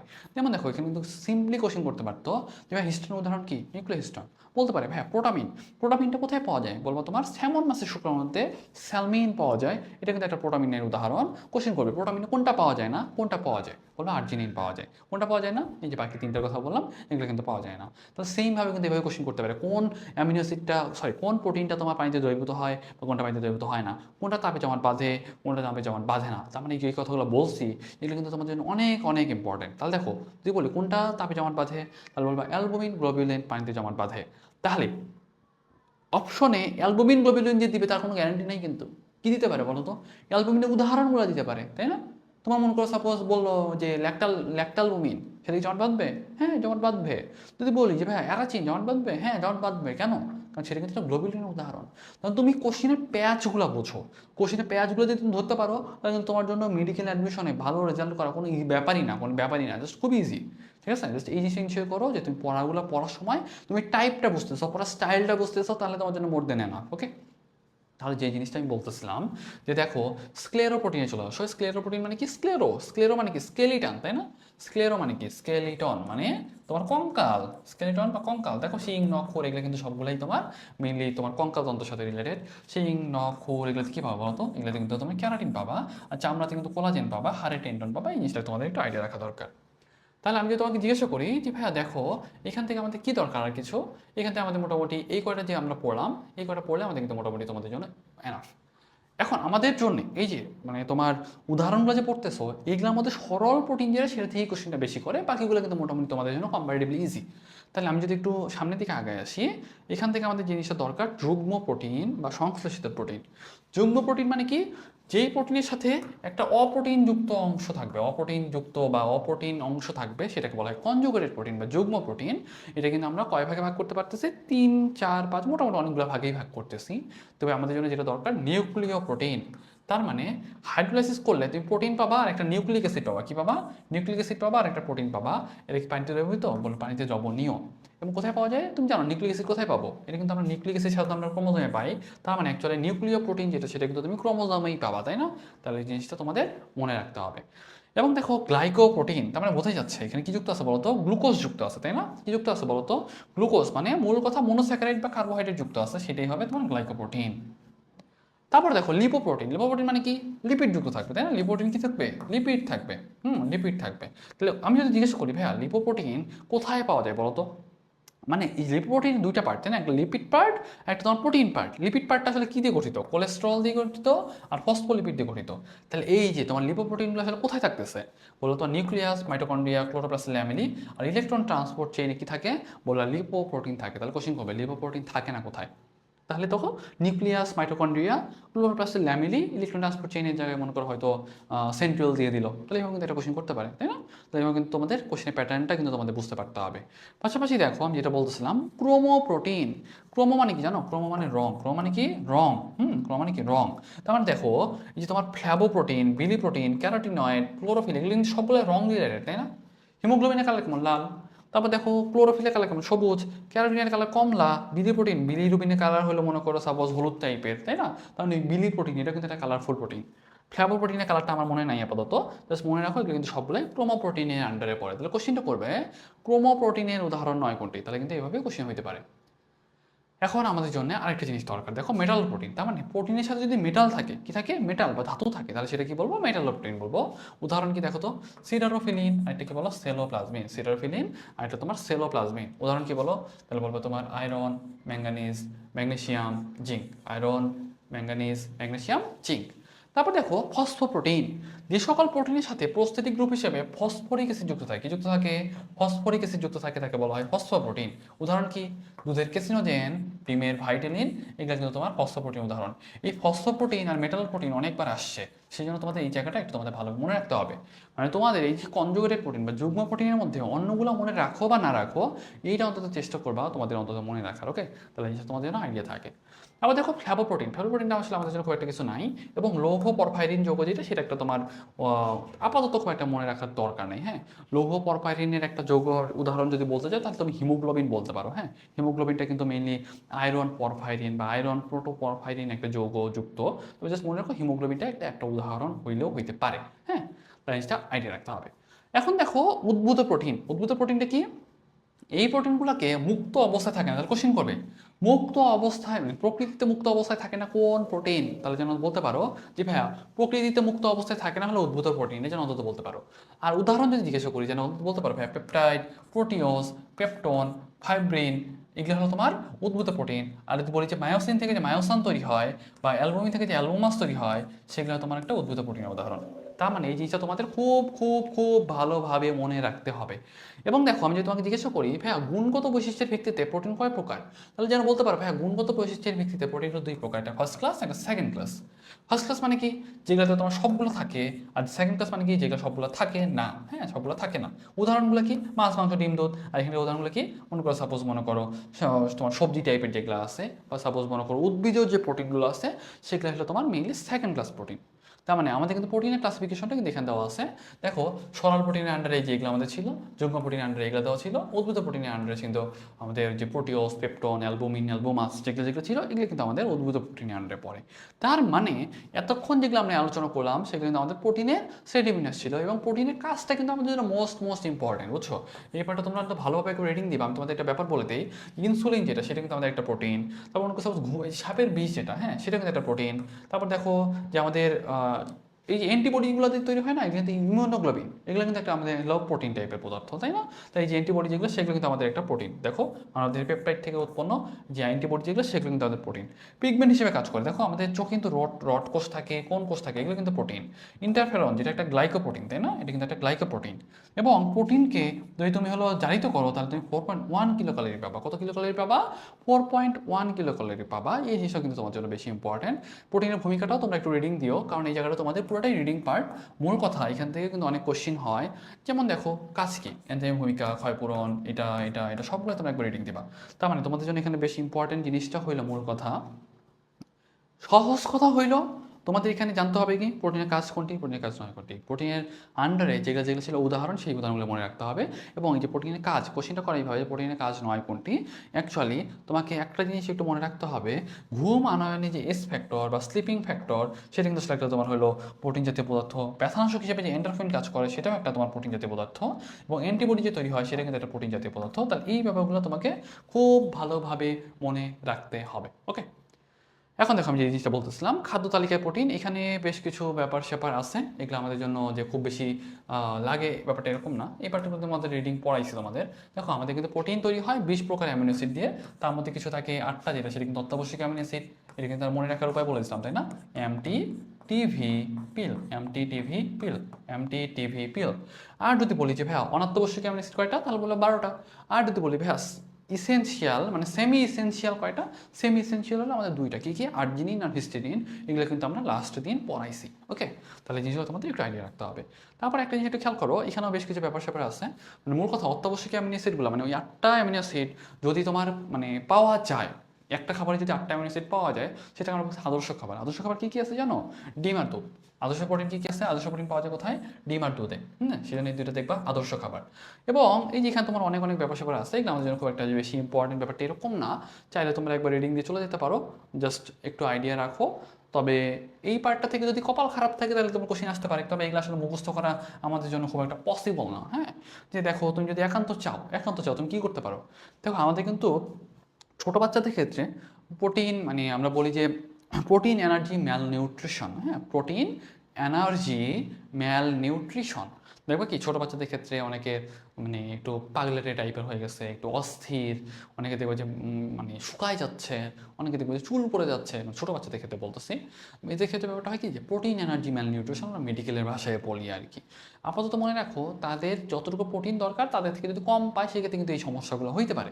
তবে যেটা দরকার তোমরা চাইলে একটু বাচ্চাদের ক্ষেত্রে যেটা সেটা একটু মনে রাখতে পারো, যে বাচ্চাদের ক্ষেত্রে মানে 5 বছর শিশু পর্যন্ত সেটা কিন্তু আসলে তোমার 10 গ্রাম, কত গ্রাম? 10 গ্রাম, এই সেটা মনে রাখবে। আর বাকিগুলো যদি তোমাদের মন চায় তাহলে এগুলো একটু পড়ো, আর যদি মন না চায় তাহলে আর কি করার। তাহলে আমি যতটুকু বলছি আমাকে একটু কাইন্ডলি জানাও যে তোমাদের প্রোটিন পর্যন্ত যতটুকু বলছি এটুকু তোমাদের ক্লিয়ার কিনা। প্রোটিন পর্যন্ত যতটুকু বলছি এটুকু ক্লিয়ার? প্রোটিন পর্যন্ত যতটুকু বলছি এটুকু ক্লিয়ার জানো তো? তোমাদের প্রোটিন পর্যন্ত মোটামুটি ক্লিয়ার। ওকে, এখন দেখো যেটা বলতেছিলাম যে আমাদের লিপিড পার্টে আমরা চলে আসি। এখন আমি যদি বলি ভাই লিপিড মানে কি, লিপিড মানে অ্যাকচুয়ালি মূল কথা মনে রাখো, চর্বি বলতে যেটা জানো সেটাই হলো লিপিড। চর্বি বা তেল বলতে যেটা বোঝো সেটাই লিপিড। আপাতত আমাদের জন্য বেশি ইম্পর্ট্যান্ট নাকি যে কম ইম্পর্টেন্ট এই লিপিডটা, এটা আমাদের একটু জাস্ট একটু জানলেই মোটামুটি হয়। যদি আমি তোমাকে বলি যে ভাইয়া এই যে আমাদের পুরো চ্যাপ্টারের মধ্যে পড়তেছি, এই জায়গাটার মধ্যে কোনটা বেশি ইম্পর্টেন্ট, তা তুমি জানো যে ভাই কার্বোহাইড্রেট যেটা সেটা বেশি ইম্পর্টেন্ট, তারপরে অ্যামিনো অ্যাসিড, প্রোটিন। লিপিডটা কিন্তু একটু লেস ইম্পর্টেন্ট, কারণ এখানে আসলে খুব বেশি মনে রাখার মতো জিনিস নেই, আর তো বোঝার মতো জিনিস নেই। হাতে কোনো কয়েকটা উদাহরণ আছে, এই উদাহরণগুলো যদি তুমি একটু মনে রাখতে পারো তোমার জন্য কিন্তু মরতে না। এখন আসো আমি যদি তোমাকে জিজ্ঞাসা করি যে লিপিডটা কী দিয়ে তৈরি বলো তো? কার্বন, হাইড্রোজেন, অক্সিজেন সমন্বয়ে গঠিত। হ্যাঁ, এবং মনে রাখবা রাসায়নিকভাবে এরা কিন্তু অ্যালকোহল আর ফ্যাটি অ্যাসিডের অ্যাস্টার। তাহলে আমি জিজ্ঞাসা করি রাসায়নিকভাবে এরা কি অ্যালকোহল আর ফ্যাটি অ্যাসিডের অ্যাস্টার, এটাকে আমরা কিন্তু লিপিড বলি বা চর্বি বলি। এখন আমাদের যে জিনিসটা একটু দরকার, যে একটু খেয়াল করো যে আমাদের লিপিড কিন্তু সাধারণত বেশি মানে আমাদের কিন্তু 2 টাইপের হতে পারে। হ্যাঁ, এখানে তোমার একটা পুরো ক্লাসিফিকেশনই আছে। এই ক্লাসিফিকেশন যখন আমরা আলোচনা করবো তখন আমরা ডিটেলসে বলতে পারবো। তবে একটা কিন্তু বলি, যেই লিপিডগুলো 20 ডিগ্রি সেলসিয়াস তাপমাত্রায় তরল থাকে সেগুলোকে বলা হয় তোমার তেল, আর যেগুলো তোমার জমে যায় সেগুলোকে বলা হয় চর্বি। তাহলে এই জিনিসটা তোমরা একটু মনে রাখো। ওকে, আর এখান থেকে আমাদের খুব একটা বেশি কিছু দরকার নাই, তোমরা লিপিডের বৈশিষ্ট্যতে চলে আসো। লিপিডের বৈশিষ্ট্যটা আমার জন্য ইম্পর্টেন্ট। হ্যাঁ, এখান থেকে তুমি জানো বর্ণহীন, গন্ধহীন, স্বাদহীন। তুমি দেখো তুমি যদি একটা তেলকে যদি এমনি খাও, হ্যাঁ, খুব একটা কিন্তু তেলে কিন্তু আহামরি খুব একটা কালার নেই, বুঝছো? সয়াবিন তেলটা একটু মনে হয় একটু হলুদ হলুদ দেখতে, বাকিগুলো তেলগুলো আসলে খুব বেশি যে কালারফুল ব্যাপারটা এরকম না। আর স্বাদ যে আছে ব্যাপারটা এরকম না, বুঝছো? তুমি নর্মালি যখন হলো ডিম ভাজো, ডিমের স্বাদটা তেলের সাথে একসাথে মিক্স আপ হয়, তোমার একটা মনে হয় স্বাদ লাগে। ব্যাপারটা আসলে তেলের কিন্তু নিজস্ব কোনো স্বাদ নাই। এখন দেখো লিপিড কিন্তু পানিতে অদ্রবণীয়। কেন অদ্রবণীয়? কারণ তুমি যদি মানে তেল দিয়ে তো পানির উপর জীবাণু দ্রবীভূত হয় না। কেন দ্রবীভূত হয় না? কারণ তেল আর পানি কিন্তু কখনো মিশ্রিত হইতে পারে না, তাই না? কারণ একটা কই পোলার আর একটা কই হলো অপোলার টাইপের যৌগ। কারণ আমরা জানি যে কেমিস্ট্রিতে পড়ে আসছি না, পোলার দ্রবগুলা পোলার দ্রাবকে দ্রবীভূত হয়, অপোলার দ্রবগুলা অপোলার দ্রাবকে দ্রবীভূত হয়। তার মানে পানি কিন্তু তোমার পোলার দ্রাবক, আর কিন্তু লিপিড কিন্তু যেটা সেটা কিন্তু অপোলার দ্রাবক, অপোলার দ্রব। তার মানে এটা কিন্তু দ্রবীভূত হবে না। দেখো, এবং ফ্যাটি অ্যাসিডের অ্যাস্টার হিসেবে থাকে, এটা একটু মনে রাখবা। এবং এটা কিন্তু পানির চেয়ে হালকা। হাইড্রোলাইসিস শেষে কী পাবো? ফ্যাটি অ্যাসিড পাবো আর গ্লিসারল পাবো। এবং লিপিডের সাথে সুদান 3 দ্রবণ যুক্ত করলে লাল কালার দেয় এবং 20 ডিগ্রি সেলসিয়াস তাপমাত্রায় কিছু থাকে তরল কিছু থাকে চর্বি। ওকে, তাহলে জিনিসটা মনে রাখবো। তোমাদের কিন্তু লাস্ট দিন ওখানে কিন্তু বলছিলাম যে কোনটা আইডির সাথে কী কালার দেয়, কোনটা কার সাথে কী কালার দেয়, কালারগুলো একসাথে করতে বলছিলাম। তোমরা কি করছিলা? আই থিঙ্ক তোমরা অন্তত করছো, আশা করা যায়। তবে একটা জিনিস মনে রাখো, তোমাদের ওই কালারগুলোর সাথে এটা একটু লিখে নিবা, লিপিড যেটা সেটা কিন্তু সুদান 3 এর সাথে কোন কালার দিবে, সেটা কিন্তু আমাদের সুদান 3 এর সাথে লাল কালার দিবে। কোন কালার দিবে? লাল কালার দিবে। এবং দেখো লিপিডের গঠনে চলে আসো, লিপিডের গঠন অনেক ব্যাপার স্যাপার আছে। সহজ কথা, এটা কি দিয়ে তৈরি? তো বলবো সাধারণত গ্লিসারল আর ফ্যাটি অ্যাসিড সমন্বয়ে গঠিত। কি দিয়ে গঠিত? গ্লিসারল আর ফ্যাটি অ্যাসিড সমন্বয়ে গঠিত। আপাতত আর অন্য কোনো কিছু আমাদের জানার দরকার নাই। একটা জিনিস খেয়াল করো, লিপিডের কাজটা কি? লিপিডের কাজ হলো মূল কথা সঞ্চিত খাবার হিসেবে জমা থাকে। কেন সঞ্চিত খাবার হিসেবে জমা থাকে? আমি তো অন্য কিছু হিসেবেও জমা করতে পারতাম, অন্তত লিপিড হিসেবে জমা করার কোনো দরকার নেই। কারণ কি জানো, লিপিড মানে সাপোজ তুমি যদি 1 গ্রাম প্রোটিনকে ভাঙো 4.1 কিলো ক্যালোরি পাওয়া যায়, কিন্তু 1 গ্রাম যদি তুমি চর্বি বা লিপিডকে ভাঙো তাহলে 9.1 কিলো ক্যালোরির মতো পাওয়া যায়, কারণ অলমোস্ট ডাবলেরও বেশি। তার মানে আমি তো অল্প জায়গায় বেশি পরিমাণে কিন্তু শক্তি জমা করে রাখতে পারতেছি। সেই জন্য কিন্তু আমাদের একটা বেটার চয়েস লিপিড বা চর্বি। ওকে, সেই জন্য আমাদের সঞ্চিত খাবার হিসেবে কিন্তু আমরা চর্বিকেও ইউজ করি বা চর্বি হিসেবে জমা করে রাখতে পারি। এখন দেখো সালোক সংশ্লেষণে কিন্তু আমাদের গ্লাইকোলিপিড হেল্প করে, এটা মনে রাখবা। এবং প্রোটিনের সাথে যুক্ত হয় লিপোপ্রোটিন তৈরি করে। এটা কিন্তু লিপোপ্রোটিনটা শক্তি উৎপাদনের প্রক্রিয়ার সাথে জড়িত, তাই না? আমরা কিন্তু একটু আগে বলছিলাম ওই যে মাইটোকন্ড্রিয়ার সাথে ইলেকট্রন ট্রান্সপোর্ট চেইনে, ওগুলোর সাথে কিন্তু আমাদের লিপোপ্রোটিন ছিল। একটু আগে কিন্তু উদাহরণটা দিচ্ছি, কোশ্চিনও বলছিলাম যে লিপোপ্রোটিন কোথায় পাওয়া যায় না বা লিপোপ্রোটিন কার সাথে যুক্ত নয়, এরকম কিন্তু কোশ্চিন আসতে পারে। ওকে, তাহলে জিনিসটা একটু আইডিয়া রাখবা। এখন দেখো আমরা একটু লিপিডের ক্লাসিফিকেশনটাতে চলে আসি।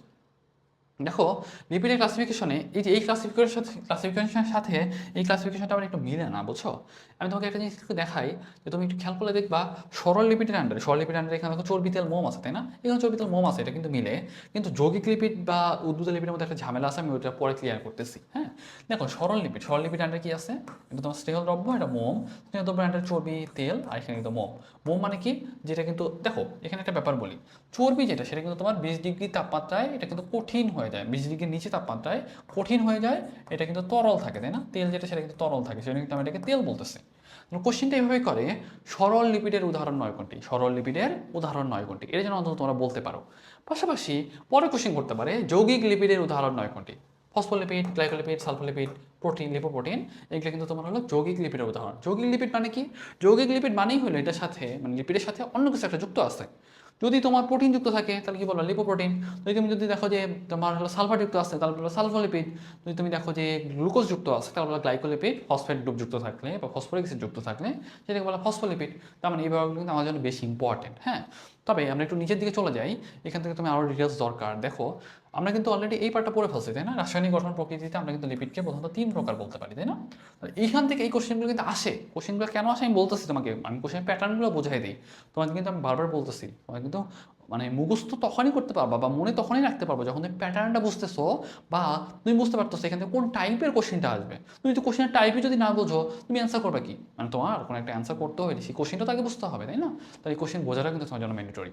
তাহলে আমরা যদি একটু দেখি, দেখো সরল লিপিড, দেখো আমরা কিন্তু রাসায়নিক গঠন প্রকৃতি অনুসারে লিপিড কয় প্রকার? 3 প্রকার। তো কোশ্চেনটা এইভাবে করে, রাসায়নিক গঠন অনুসারে তোমার লিপিড কয় প্রকার? 3 প্রকার। কয় প্রকার? 3 প্রকার। এই কোশ্চেনটাও করে। তারপর বলবে সরল লিপিডের উদাহরণ 9 কোনটি?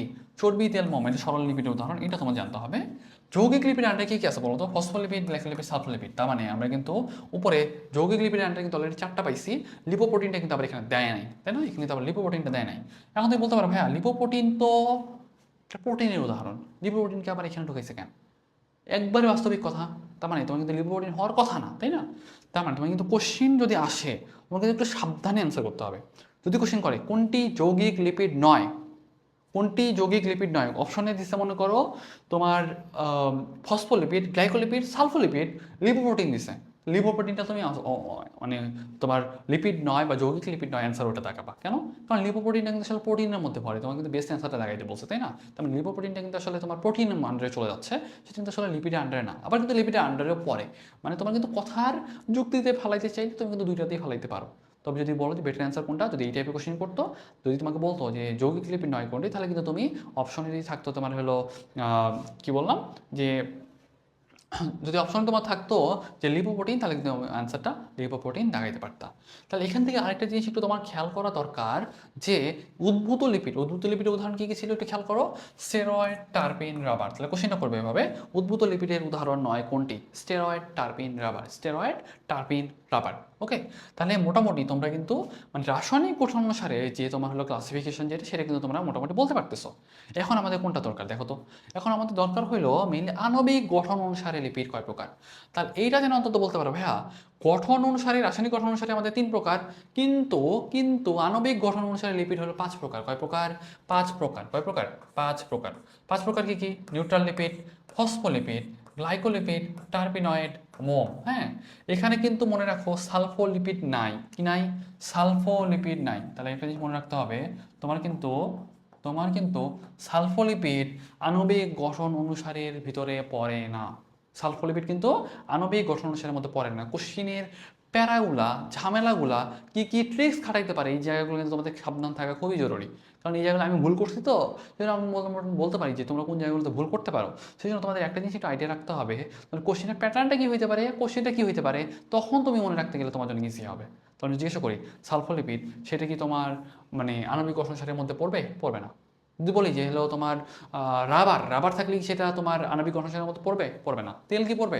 তেলও পড়বে না। কি পড়বে? মোমটা কিন্তু আবার পড়বে। ওকে, তাহলে এই জিনিসটা মনে রাখো। এখন চলে আসো সরল লিপিড। সরল লিপিড আন্ডারে কী কী ছিল দেখো তো, মানে তোমার হলো স্নেহদ্রব্য মানে চর্বি, তেল, মোম, তাই তো? দেখো স্নেহদ্রব্যের মধ্যে অনেক কথাবার্তা বলছে, জাস্ট একটা জিনিস মনে রাখবা। আমাদের যদি বলি যে এই যে স্নেহদ্রব্য যেটা সেটা কিন্তু আসলে নিউট্রাল লিপিড, বুঝছো? আমি যদি তোমাকে জিজ্ঞাসা করি দেখো এক অণু গ্লিসারল আর ফ্যাটি অ্যাসিড এস্টারকে কি বলা হয়? ট্রাইগ্লিসাইড বলা হয় বা স্নেহদ্রব্য বলা হয়। তার মানে আমি যদি তোমাকে জিজ্ঞাসা করি ভাই গ্লিসারলের সংকেতটা কি তুমি জানো? ভাই গ্লিসারলের সংকেতটা কি জানো? দেখো আমাদের কিন্তু গ্লিসারলে 3টা কার্বন থাকে, তাই না? 3টা কার্বন থাকে এবং 3টা হাইড্রোক্সিল গ্রুপ থাকে। হ্যাঁ, 3টা হাইড্রোক্সিল গ্রুপ থাকে, 3টা হাইড্রোক্সিল গ্রুপ থাকে। এখানে তুমি হাইড্রোজেন মিলাই নাও, বসাই নাও। হ্যাঁ, কারণ এখানে তোমার 2টা হাত। ওকে, এখানে তো একটা হাত হবে আর এখানে কয়টা হাত হবে? এখানে তোমার 2টা হাত হবে। ওকে, তার মানে অ্যাকচুয়ালি কিন্তু তোমার এই যে তুমি স্ট্রাকচারটা দেখতেছো এটা কিন্তু একটা গ্লিসারলের সংকেত, তাই না? কার সংকেত? গ্লিসারলের সংকেত। এইটার সাথে আরেকটা তোমার ফ্যাটি অ্যাসিড মিলায়ে তুমি যদি একটা অ্যাস্টার তৈরি করতে পারো সেটাই কিন্তু আসলে তোমার ট্রাইগ্লিসারাইড বা স্নেহদ্রব্য, যেটা আন্ডারে কি কি আছে? তেল আর চর্বি আছে। কি আছে? তেল আর চর্বি আছে। কখন চর্বি বলবো আর কখন তেল বলবো? যদি তোমার 20°C তাপমাত্রার নিচে যদি কঠিন হয়ে যায় সেটাকে বলবো তোমার চর্বি, আর যদি তরল থাকে সেটাকে বলবো তোমার হলো তেল। তাহলে এই জিনিসটা তোমাদের আইডিয়া রাখতে হবে। আরেকটা জিনিস খেয়াল করো, চর্বির ক্ষেত্রে একটা জিনিস দেখো, চর্বির ক্ষেত্রে একটা জিনিস মনে রাখবা যে চর্বি, হ্যাঁ এই জিনিসটা আমাদের জন্য বেশি ইম্পর্টেন্ট। হ্যাঁ, চর্বির মধ্যে একটা ব্যাপার খেয়াল রাখতে হবে, আমাদের কিন্তু সম্পৃক্ত, এখানে একটা জিনিস মনে রাখো যেসব ট্রাইগ্লিসারাইড সম্পৃক্ত ফ্যাটি অ্যাসিড দিয়ে তৈরি এবং সাধারণ তাপমাত্রায় 20°C তাপমাত্রার মানে কঠিন অবস্থায় বিরাজ করে সেগুলোকে বলা হয় চর্বি। কোশ্চিনটা কি? চর্বি সম্পৃক্ত ফ্যাটি অ্যাসিড দিয়ে তৈরি নাকি অসম্পৃক্ত ফ্যাটি অ্যাসিড দিয়ে তৈরি? বলবা চর্বি হলো সম্পৃক্ত ফ্যাটি অ্যাসিড দিয়ে তৈরি। তাহলে জিনিসটা তোমাদের মনে রাখতে হবে। ওকে, আবার দেখো তেলের ক্ষেত্রে দেখো তেলটা কিন্তু আমাদের অসম্পৃক্ত ফ্যাটি অ্যাসিড দিয়ে তৈরি। কি দিয়ে তৈরি? অসম্পৃক্ত ফ্যাটি অ্যাসিড দিয়ে তৈরি। আমি যদি জিজ্ঞাসা করি আমাদের জন্য কোনটা বেটার, আমাদের জন্য কোনটা বেটার, মনে রাখবা আমাদের জন্য অসম্পৃক্ত ফ্যাটি অ্যাসিড যেগুলো সেগুলো আমাদের জন্য বেটার। ঠিক আছে, আমাদের জন্য কোনটা বেটার? অসম্পৃক্ত ফ্যাটি অ্যাসিড যেটা সেটা বেটার। সেই জন্য আমাদের জন্য তেলটা বেটার, চর্বিটা কিন্তু খারাপ। সেজন্য এই চর্বি, ডালডা, ঘি, এই যে মানে ঘি তো ভালোই, তবে এই যে ডালটা যেটা, ডালটা কিন্তু তোমার 20°C আছে না নিচে কিন্তু জমে যায়, তাই না? ডালটা কিন্তু আমাদের জন্য খুব একটা ভালো না। কেন? সেটা কিন্তু সম্পৃক্ত ফ্যাটি অ্যাসিড। সম্পৃক্ত ফ্যাটি অ্যাসিডগুলো ভালো না কেন? সেটা কিন্তু আমাদের হলো মানে প্লাগ জমাইতে, মানে সাপোজ মনে করো আমাদের যে হৃৎপিণ্ডে যে রক্তনালিকা যেগুলো আছে সেগুলো ব্লক করে দিতে, এগুলোতে কিন্তু আসলে পুরো প্রক্রিয়া যেটা সেটা কিন্তু একটু মানে দ্রুত গতিতে ঘটায়। সেই জন্য আসলে কিন্তু আমাদের জন্য ভালো না খুব একটা। দেখো চর্বি আর তেলের পার্থক্যটা তোমরা একটু নিজে পড়ে নিও, এটা আই থিঙ্ক তোমরা পড়তে পারবা। ট্রাইগ্লিসারাইডে চলে আসো। ট্রাইগ্লিসারাইডটা কি? এক অণু গ্লিসারলের সাথে 3 অণু ফ্যাটি অ্যাসিড যুক্ত হয় যেটা তৈরি করে সেটা কিন্তু একটা ট্রাইগ্লিসারাইড। তার মানে ট্রাইগ্লিসারাইডটা কি বলতো? ট্রাইগ্লিসারাইড হলো এক অণু গ্লিসারল, তার মানে এক অণু গ্লিসারল। দেখো এক অণু গ্লিসারল, মনে করো সাপোজ এখানে হাইড্রোক্সিল, এখানে হাইড্রোক্সিল, এখানে মনে করো হাইড্রোক্সিল, এখানে মনে করো হাইড্রোজেন, হ্যাঁ এখানে একটা হাইড্রোজেন হবে, এখানে তোমার 2টা হাইড্রোজেন হবে, তাই না? তাহলে মোটামুটি কিন্তু আমাদের এইটা হলো গ্লিসারলের সংকেত। এই গ্লিসারলের সাথে 3 অণু ফ্যাটি অ্যাসিড যুক্ত হবে। কি হবে? 3টা ফ্যাটি অ্যাসিড যুক্ত হবে। কয়টা ফ্যাটি অ্যাসিড যুক্ত হবে? 3টা ফ্যাটি অ্যাসিড যুক্ত হবে। যেটা তৈরি করবে সেটাই কিন্তু আমাদের ট্রাইগ্লিসারাইড। সেটা কি? ট্রাইগ্লিসারাইড। তার মানে একটা জিনিস মনে রাখতে হবে, গ্লিসারলটা কি? তাহলে বলবো 3 কার্বন বিশিষ্ট এবং 3টা হাইড্রোক্সিল গ্রুপ থাকে, এটা একটু মনে রাখবা। এবং এর সাথে তোমার 3টা ফ্যাটি অ্যাসিড যুক্ত হয়ে আলটিমেটলি যেটা তৈরি করবে সেটা কিন্তু একটা ট্রাইগ্লিসারাইড। এখান থেকে একটা জিনিস আমার দরকার, হ্যাঁ আমাদের কিন্তু একটা স্যাচুরেটেড ফ্যাটি অ্যাসিড আছে, একটা আছে আমার আনস্যাচুরেটেড ফ্যাটি অ্যাসিড। স্যাচুরেটেড মানে কি জানো? সম্পৃক্ত। স্যাচুরেটেড মানে কি? সম্পৃক্ত। আর আনস্যাচুরেটেড মানে কি? অসম্পৃক্ত। আমি যদি বলি যে আমাদের জন্য কোনটা বেটার বলো তো, আমাদের জন্য কিন্তু অসম্পৃক্ত যেটা সেটা বেটার। অসম্পৃক্তের উদাহরণ কি আছে বলো তো? লিনোলিক অ্যাসিড আর লিনোলিক অ্যাসিড আর এটা তোমার লিনোলিনিক অ্যাসিড। তাহলে এই হিসেবে তোমাদের আইডিয়া রাখতে হবে। তো আমি জিজ্ঞেস করি ভাইয়া লিনোলিক অ্যাসিড আর লিনোলিনিক অ্যাসিড এগুলো কি আমাদের জন্য ভালো নাকি খারাপ, তাহলে অন্তত যেন বলতে পারো ভাইয়া যেহেতু এটা আনস্যাচুরেটেড সেটা আমাদের জন্য ভালো। আর যে বলতাম যে ভাইয়া আমাদের যদি বলি যে স্টিয়ারিক অ্যাসিড এটা কিন্তু আমাদের স্যাচুরেটেড, এটা কি ভালো আমাদের জন্য, এটা কিন্তু আমাদের জন্য খুব একটা ভালো না। কেন ভালো না? কারণ সেটা কিন্তু আর্টারি গাত্রে তোমার কিন্তু প্লাগ জমা করতে পারে, বুঝছো, মানে তোমার হলো মানে আর্টারিও স্ক্লেরোসিস করতে পারে বা প্লাগ জমা করতে পারে, আস্তে আস্তে কিন্তু ব্লক হয়ে যায়। ওকে, তো জিনিসটা একটু মনে রাখতে হবে। সামনে চলো আসো, এখান থেকে আমাদের কিছু দরকার নাই। এই জিনিসটা একটু খেয়াল করো, এই যে লিনোলিক অ্যাসিড আর লিনোলিনিক অ্যাসিড, লিনোলিক অ্যাসিড আর লিনোলিনিক অ্যাসিড এগুলো কিন্তু আমাদের অত্যাবশ্যকীয় বা আবশ্যকীয় ফ্যাটি অ্যাসিড, আবশ্যকীয় ফ্যাটি অ্যাসিড। কেন? কারণ এগুলো কিন্তু আমাদের জন্য বিভিন্ন প্রক্রিয়ায় বৃদ্ধিতে এটাতে কিন্তু হেল্প করে। হ্যাঁ, তারপর আমি যদি বলি যে ভাইয়া ওমেগা 3 ওমেগা 6 এগুলোও তোমরা শুনবো, বুঝছো, ওমেগা 6 ওমেগা 3 এগুলো তোমার জন্য বেশি ইম্পর্টেন্ট। দেখো ফ্যাটি অ্যাসিডের শেষ মিথাইল গ্রুপের, দেখো ফ্যাটি অ্যাসিডের শেষ মিথাইল গ্রুপের পর 3 নম্বর কার্বনে যদি ডবল বন্ড থাকে সেটাকে বলে ওমেগা 3, আর যে 6 নম্বর কার্বনে যদি ডবল বন্ড থাকে সেটাকে বলে ওমেগা 6। তার মানে মনে করো একটা একটা ফ্যাটি অ্যাসিড আছে, শেষ মিথাইল গ্রুপের 3টা অ্যামিনো অ্যাসিড বা 3টা কার্বন আগে যদি তোমার হলো ডবল বন্ড থাকে তাহলে তুমি কি বলবা ওমেগা 3, আর যদি 6টা কার্বন আগে থাকে তাহলে বলবো ওমেগা 6। মনে রাখার আপাতত খুব একটা দরকার নাই, সহজত মনে রাখো ওমেগা 3 ওমেগা 6টা আমাদের জন্য ইম্পর্টেন্ট। কেন? কারণ সেটা কিন্তু আমাদের অনেক গাঠনিক প্রক্রিয়া কিন্তু হেল্প করে। হ্যাঁ, বাচ্চাদের জন্য কিন্তু ইম্পর্টেন্ট। দেখো ওমেগা 3 ওমেগা 6 কিন্তু অত্যাবশ্যকীয় ফ্যাটি অ্যাসিড, এটা দেহে তৈরি হয় না, খাদ্যের সাথে কিন্তু আমাদের গ্রহণ করতে হয়, এটা কিন্তু ব্রেইন আর চোখের গঠনে প্রয়োজন হয়। ওকে, তাহলে এই জিনিসটা তোমাদের জন্য মনে রাখতে হবে। পাশাপাশি দেখো যে সিস ফ্যাটি অ্যাসিড যেটা অলিভ অয়েল দেহের জন্য কিন্তু আমাদের জন্য উপকারী, ট্রান্স ফ্যাটি অ্যাসিড যেটা সেটা কিন্তু আমাদের জন্য খারাপ। তার মানে আমাদের জন্য খারাপ কী কী পাইলাম বলো তো? ট্রান্স ফ্যাটি অ্যাসিড যেটা সেটা খারাপ পাইছি, আর এটা কি খারাপ পাইছি, আর কিন্তু আমাদের যে স্যাচুরেটেড যেটা সেটা কিন্তু আমাদের জন্য খারাপ পাইছি, তাই না? স্যাচুরেটেড ফ্যাটি অ্যাসিডের উদাহরণ কি ছিল বলো তো? সেটা স্টিয়ারিক অ্যাসিড ছিল। আর আনস্যাচুরেটেড উদাহরণ কি ছিল? Linoleic acid, linolenic acid. তাহলে এই জিনিসগুলো যেন অন্তত তোমাদের আইডিয়া থাকে। ওকে, তাহলে সামনে চলে আসো, যেটা বলছিলাম মোম। এই মোমটা এখান থেকে অনেক অনেক কথাবার্তা বলা, মোমের জন্য আমাদের জন্য বেশি কিছু পড়তে হয় না, তবে একটা জিনিস মনে রাখো, মোমে ফ্যাটি অ্যাসিডের পরিসর কত জানো? 14 থেকে 36, আর অ্যালকোহলের পরিসর কত? 16 থেকে 36। এই জিনিসটা মনে রাখবা। আর মোম কিন্তু দেখো পানিতে অদ্রবণিক এবং অসম্পৃক্ত ফ্যাটি অ্যাসিড দিয়ে তৈরি। কী দিয়ে তৈরি? অসম্পৃক্ত ফ্যাটি অ্যাসিড দিয়ে তৈরি। তবে সাধারণত এক মোমে 24 থেকে 36টা কার্বন থাকে। তার মানে কোশ্চিন হইল 3টা মোমে কতগুলো কার্বন থাকতে পারে? 24 থেকে 36টা। তবে মোমে যে ফ্যাটি অ্যাসিডের পরিসর কত? 14 থেকে 36। আর যদি বলি যে অ্যালকোহলের পরিসর কত? 16 থেকে 36। এটা একটু মনে রাখার চেষ্টা করবো। মনে রাখবা কেমনে? অ্যালকোহল ল আছে না, ল মানেই 16, ল মানেই 16, তাহলে 16 থেকে 36। আর যদি বলি যে ফ্যাটি অ্যাসিডের পরিসর কত, তাহলে বলবো হ্যাঁ 14 থেকে 36। মোমের কাজটা কি? মোমের কাজটা তোমরা একবার রিডিং দিও। মোর কথা একটা প্রোটেক্টিভ মেকানিজমে কাজ করে। মেনলি তোমার মোম তৈরিতে হেল্প করে, প্রতিরোধক স্তর হিসেবে কাজ করে, তোমার হলো প্রস্বেদন যেন কম হয় সেটা মেনটেন করতে হেল্প করে। তারপর মনে করো সাপোজ একটা প্রোটেকশনও দেয়। হ্যাঁ, তাহলে এই জিনিসগুলো তোমাদের একটু বেশি ইম্পর্ট্যান্ট। এখন আসো যৌগিক লিপিড। যৌগিক লিপিড মানে কি? মূল কথা যে লিপিডের সাথে কিছু একটা যুক্ত আছে বা লিপিড পার্ট বাদেও আর কিছু একটা যুক্ত আছে সেটা হলো তোমার যৌগিক লিপিড, তাই তো? তার মানে যৌগিক লিপিডের উদাহরণগুলো তোমাকে মনে রাখতে হবে। কোশ্চেনটা এভাবে করে, যৌগিক লিপিডের উদাহরণ 9 কোনটি? যৌগিক লিপিডের উদাহরণ 9 কোনটি? যৌগিক লিপিডের উদাহরণ 9 কোনটি? এটা কিন্তু তোমাদের ভালোভাবে মনে রাখতে হবে। আমি যদি তোমাকে জিজ্ঞাসা করি, দেখো যে যৌগিক লিপিডের আন্ডারে আমার কয়টা আছে বলো তো? 4টা আছে। হ্যাঁ, কয় প্রকার আছে? 4 প্রকার আছে। একটা ফসফোলিপিড, কি আছে দেখো তো? একটা তোমার ফসফোলিপিড, আর এটা তোমার হলো গ্লাইকোলিপিড, তারপরে পরে পেজে গেলে দেখবা তুমি সালফোলিপিড, আর এটা তোমার হলো লিপোপ্রোটিন। এটা কি?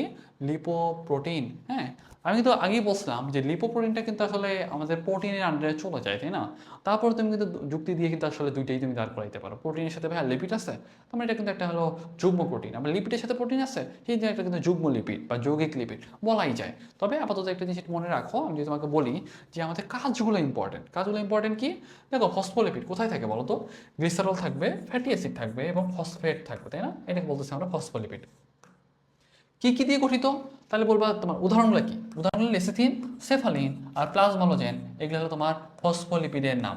কোশ্চেনগুলো হইলো ফসফোলিপিডের উদাহরণ কি, ফসফোলিপিড কি দিয়ে তৈরি, এই জিনিসটা তোমার জানাটা খুবই জরুরি। তারপর দেখো ফসফোলিপিডের বিশেষ উপাদান কি? দেখো তো ফসফোটাইডিক অ্যাসিড। তাহলে কোশ্চেন হলো ফসফোলিপিডের প্রধান উপাদান কি বা মূল উপাদান কি বা বেশি ইম্পর্টেন্ট উপাদান কি? তাহলে অন্তত যেন বলতে পারো ভাই ফসফোটাইডিক অ্যাসিড।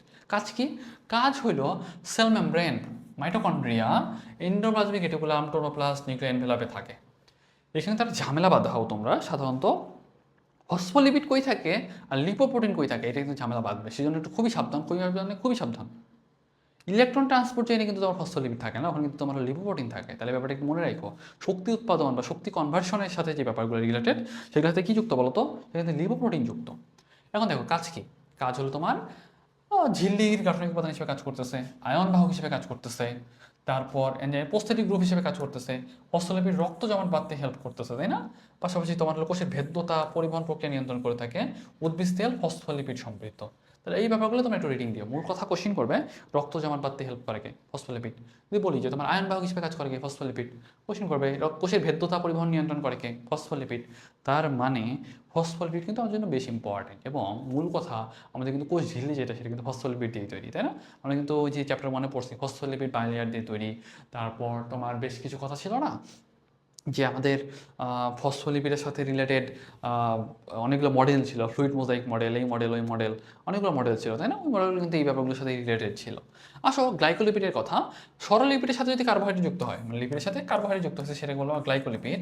মূল কথা, ফটোসিনথেটিক অঙ্গে ফসফোলিপিড অপেক্ষা গ্লাইকোলিপিড বেশি থাকে। তাহলে আমি জিজ্ঞাসা করি, তোমার ফটোসিনথেটিক অঙ্গে কি থাকে? বলবা গ্লাইকোলিপিড থাকে। ক্লোরোপ্লাস্টের মেমব্রেনে গ্লাইকোলিপিড বেশি থাকে। এবং যদি গ্যালাক্টোজ থাকে তাহলে আমরা বলবো গ্যালাক্টোলিপিড। মূল কথা হইলো, কার্বোহাইড্রেট আছে তাহলে বলবো গ্লাইকোলিপিড, যদি গ্যালাক্টোজ থাকে তাহলে বলবো গ্যালাক্টোলিপিড। আর সূর্যমুখী ও তুলার বীজ থেকে গ্লাইকোলিপিড শনাক্ত করা হয়েছে। আর গ্লাইকোপ্রোটিন আর গ্লাইকোলিপিডকে একসাথে কি বলে বলো তো? গ্লাইকোক্যালিক্স বলে, তাই না? এটা কিন্তু আমরা হলো চ্যাপ্টার 1 পড়ছি। তো আমরা সহজ কথা যদি বলি যে ভাই গ্লাইকোক্যালিক্স জিনিসটা কি, তাহলে বলবো গ্লাইকোপ্রোটিন আর গ্লাইকোলিপিডকে একসাথে কি বলে? গ্লাইকোক্যালিক্স বলে। কি বলে? গ্লাইকোক্যালিক্স বলে। তাহলে কোশ্চেন করতে পারে গ্লাইকোক্যালিক্স আসলে কি দিয়ে তৈরি? গ্লাইকোপ্রোটিন আর গ্লাইকোলিপিড দিয়ে তৈরি।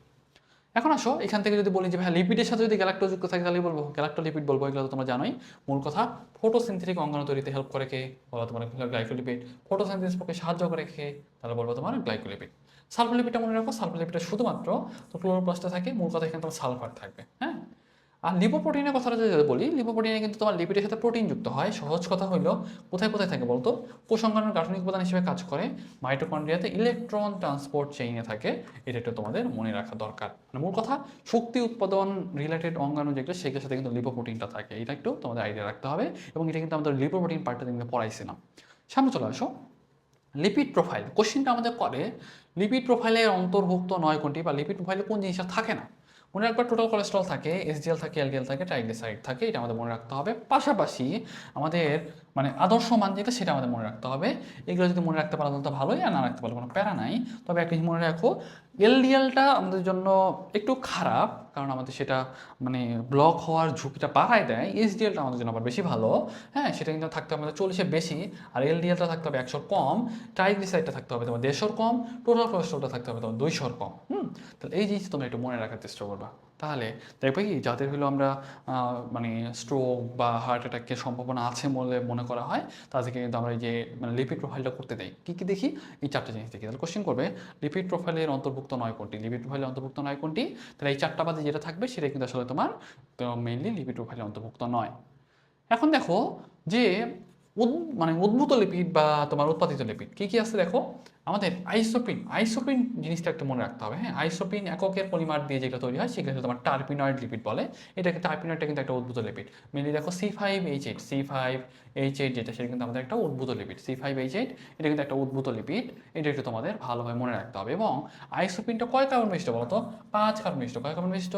5 কার্বন বিশিষ্ট। এবং টার্পিনয়েড লিপিডটা কিন্তু আমাদের 3 প্রকার। কয় প্রকার? 3 প্রকার। কি কি? স্টেরয়েড, তারপর আমাদের দেখবেন আরও বেশ কিছু ব্যাপার আছে, আমরা একটু পরে আলোচনা করতেছি। তবে স্টেরয়েডটা আগে আলোচনা করি। দেখো স্টেরয়েডের ক্ষেত্রে না, মানে ব্যাপারটা, স্টেরয়েডটা কি? এক ধরনের লিপিড। কোন ধরনের লিপিড? টার্পিনয়েড, মানে আইসোপ্রিন যৌগের পলিমার, তাই না? আইসোপ্রিন যৌগের পলিমার। এবং এটা কিন্তু এক ধরনের টার্পিনয়েড লিপিড। এবং এখানে কি থাকে জানো? একটা স্টেরল, মানে স্টেরল নিউক্লিয়াস থাকে। কি থাকে? একটা স্টেরল নিউক্লিয়াস থাকে। স্টেরল একটা নিউক্লিয়াস থাকে, মানে একটা স্পেশাল স্ট্রাকচার থাকে। এগুলো সহজ কথা, বুঝতে পারছো? স্টেরল নিউক্লিয়াস থাকে কোথায়? বলবা স্টেরয়েডে। কোথায় পাওয়া যায়? বলবো তোমার ব্যাকটেরিয়া, সায়ানোব্যাকটেরিয়াতে পাওয়া যায়। অনেক কথাবার্তা বলছে। তবে আমাদের জন্য বেশি ইম্পর্টেন্ট কি জানো? নিউরোস্পোরা এসটি কি পাচ্ছি? আর্গোস্টেরল পাচ্ছি। আলু চুপড়ি আলুতে কি পাচ্ছি? সর্বোচ্চ পরিমাণে কোলেস্টেরল পাচ্ছি। এবং অধিক পরিমাণ কোলেস্টেরল পাওয়া যায় প্রাণী দেহে, ওকে। এখান থেকে আমাদের বেশ কিছু ব্যাপার আছে, হ্যাঁ, বেশ কিছু ব্যাপার আছে কি জানো? এই যে কোলেস্ট্রল যেটা দেখতেছো না, কোলেস্ট্রলটা আমাদের মানে কোষ ঝিল্লিতে ভেদ্যতা নিয়ন্ত্রণ করে। কি নিয়ন্ত্রণ করে? ভেদ্যতা, মানে পারমিয়াবিলিটি বা ভেদ্যতা, মানে মানে কোনো জিনিস ঢুকবে নাকি বাইরে হবে, এটা কিন্তু আসলে আমাদের কোলেস্ট্রলটা নিয়ন্ত্রণ করে। ওকে, তাহলে এই জিনিসটাকে তোমাদের একটু আইডিয়া রাখতে হবে। এবং এই যে দেখো যে পিত্তের প্রধান উপাদান, তারপরে যে ভিটামিন ডি এর পুরো সূচক, এগুলো কিন্তু আসলে কোলেস্ট্রল। কোলেস্ট্রল কয় প্রকার হতে পারে? এলডিএল আর এসডিএল, তাই না? এলডিএল আর এসডিএল। মানুষের রক্তে কিন্তু তোমার কোনটা বেশি থাকে বলো তো? মানে সাধারণত এলডিএলটা বেশি থাকে, তবে এলডিএলটা বেশি বেড়ে গেলে কিন্তু সমস্যা। আবার এসডিএল বেশি থাকলে কিন্তু আমার জন্য একটু মানে মন্দ না, হ্যাঁ, তবে এলডিএল বেশি থাকে কিন্তু খারাপ। সাধারণত মেয়েদের ক্ষেত্রে কিন্তু এসডিএল বেশি থাকে, এলডিএলটা কম থাকে, সেই জন্য দেখবো কি মেয়েদের কিন্তু হার্ট অ্যাটাকটা কম হয়। আর যদি এলডিএল বেশি থাকে তাহলে কিন্তু সেটা করোনারি থ্রম্বোসিস। থ্রম্বোসিস মানে কি? থ্রম্বোসিস মানে থ্রম্বাস তৈরি করবে। থ্রম্বাস মানে কি জানো? দলা। থ্রম্বাস মানে কি? দলা বা প্লাক, বা মূল কথা হলো দলা পাকায় গেছে বা পুরো জায়গাটা ব্লক করে দিছে, এই ব্যাপারটা হলো থ্রম্বোসিস। করোনারি থ্রম্বোসিস হলে কি হবে? হার্ট অ্যাটাক হবে, হ্যাঁ।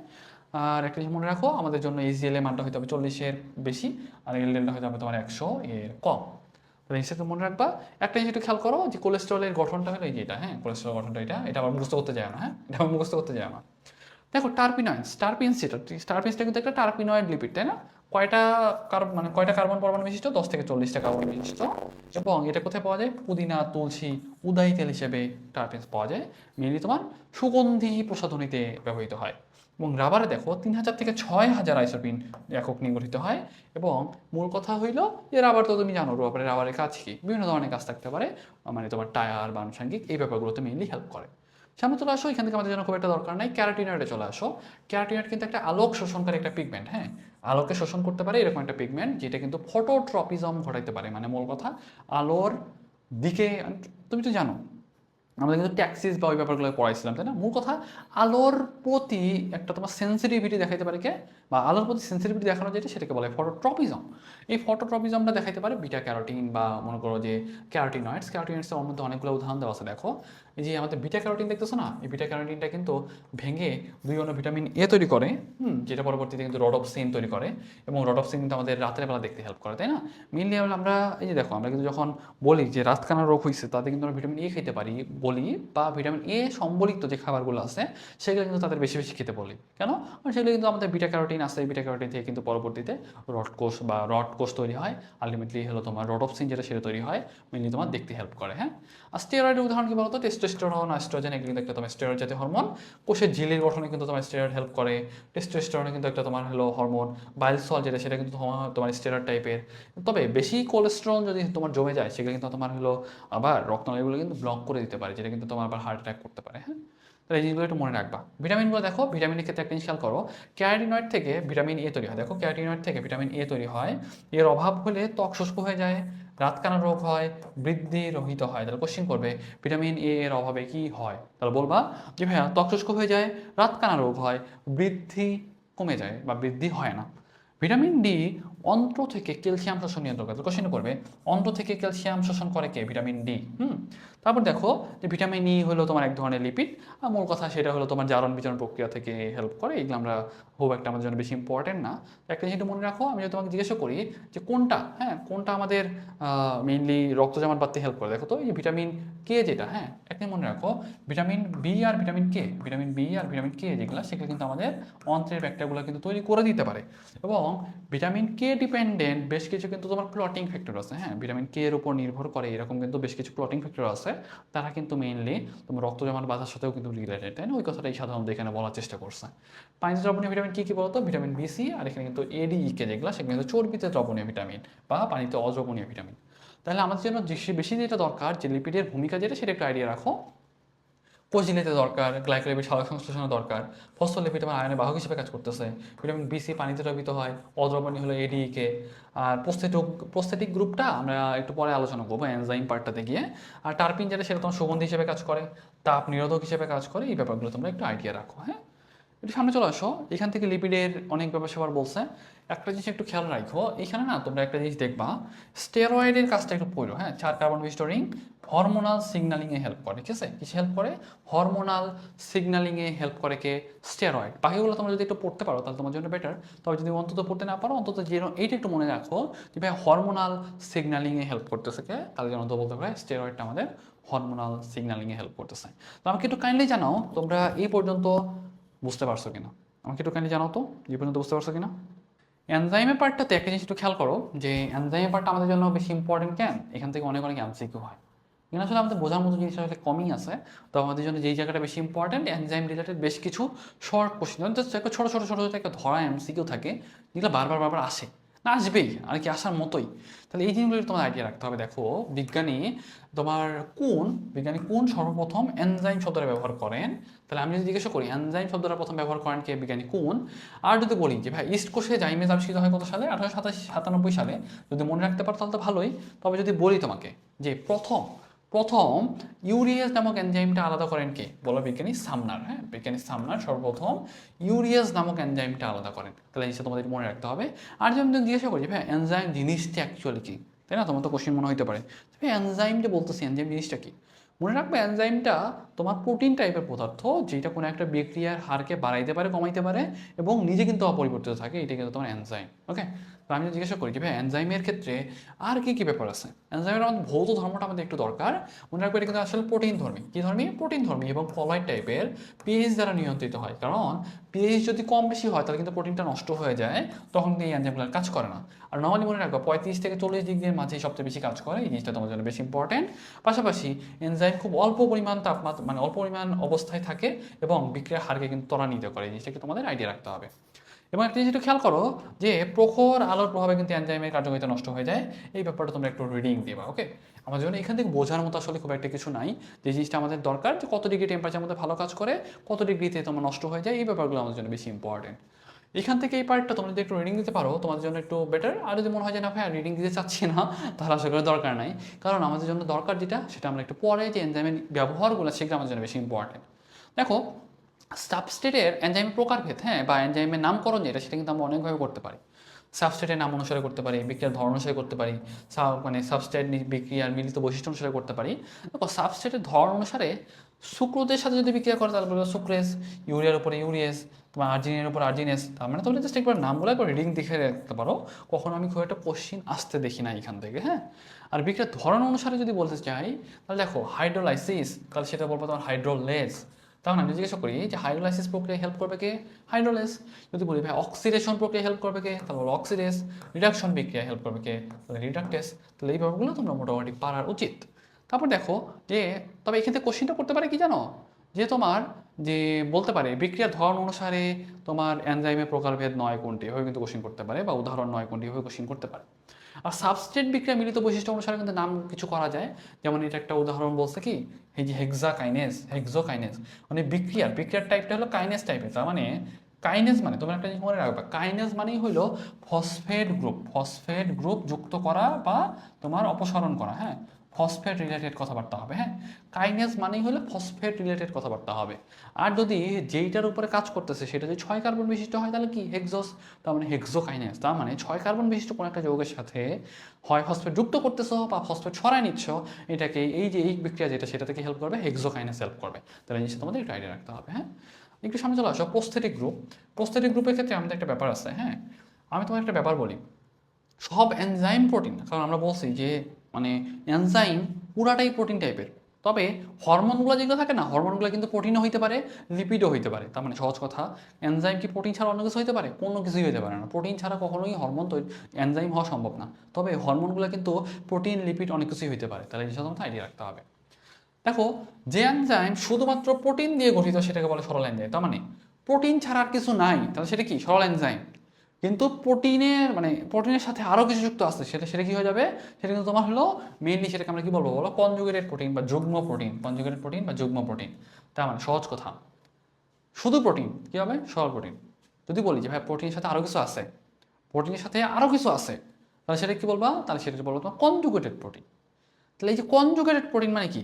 কনজুগেটেড প্রোটিন মানে হইলো, কনজুগেটেড প্রোটিন আমি ব্যাপারটা একটু বলি। কনজুগেটেড প্রোটিন মানে হলো প্রোটিন হ্যাঁ, প্রোটিন প্লাস অন্য কিছু, প্রোটিন প্লাস অন্য কিছু, তাই তো, অন্য কিছু, এই জিনিসটা মনে রাখবা, প্রোটিন প্লাস অন্য কিছু, সেটা থাকলেই বলবো তোমার কনজুগেটেড প্রোটিন। এই যে কনজুগেটেড প্রোটিন, যেটা কনজুগেটেড প্রোটিনের প্রোটিন পার্টটাকে বলা হয় অ্যাপোএনজাইম। প্রোটিন পার্টটা কি বলা হয় বলতো? অ্যাপোএনজাইম। তার মানে এই পার্টটা হলো অ্যাপোএনজাইম, অ্যাপোএনজাইম, ঠিক আছে। আর এই যে অন্য কিছু যে পার্ট, যেটা সেটাকে কি বলে জানো? সেই পার্টটাকে বলে প্রস্থেটিক গ্রুপ। সেটাকে কি বলে? Prosthetic group. আর এই প্রস্থেটিক গ্রুপটা যদি মেটাল হয়, মানে ধাতু হয়, তাহলে সেটা বলবো কোফ্যাক্টর, ঠিক আছে। তার মানে কোফ্যাক্টরটা কি? প্রস্থেটিক গ্রুপের আন্ডারেই পড়ে। তার মানে সহজ কথা, শুধুমাত্র প্রোটিন তাহলে বলো সরল এনজাইম।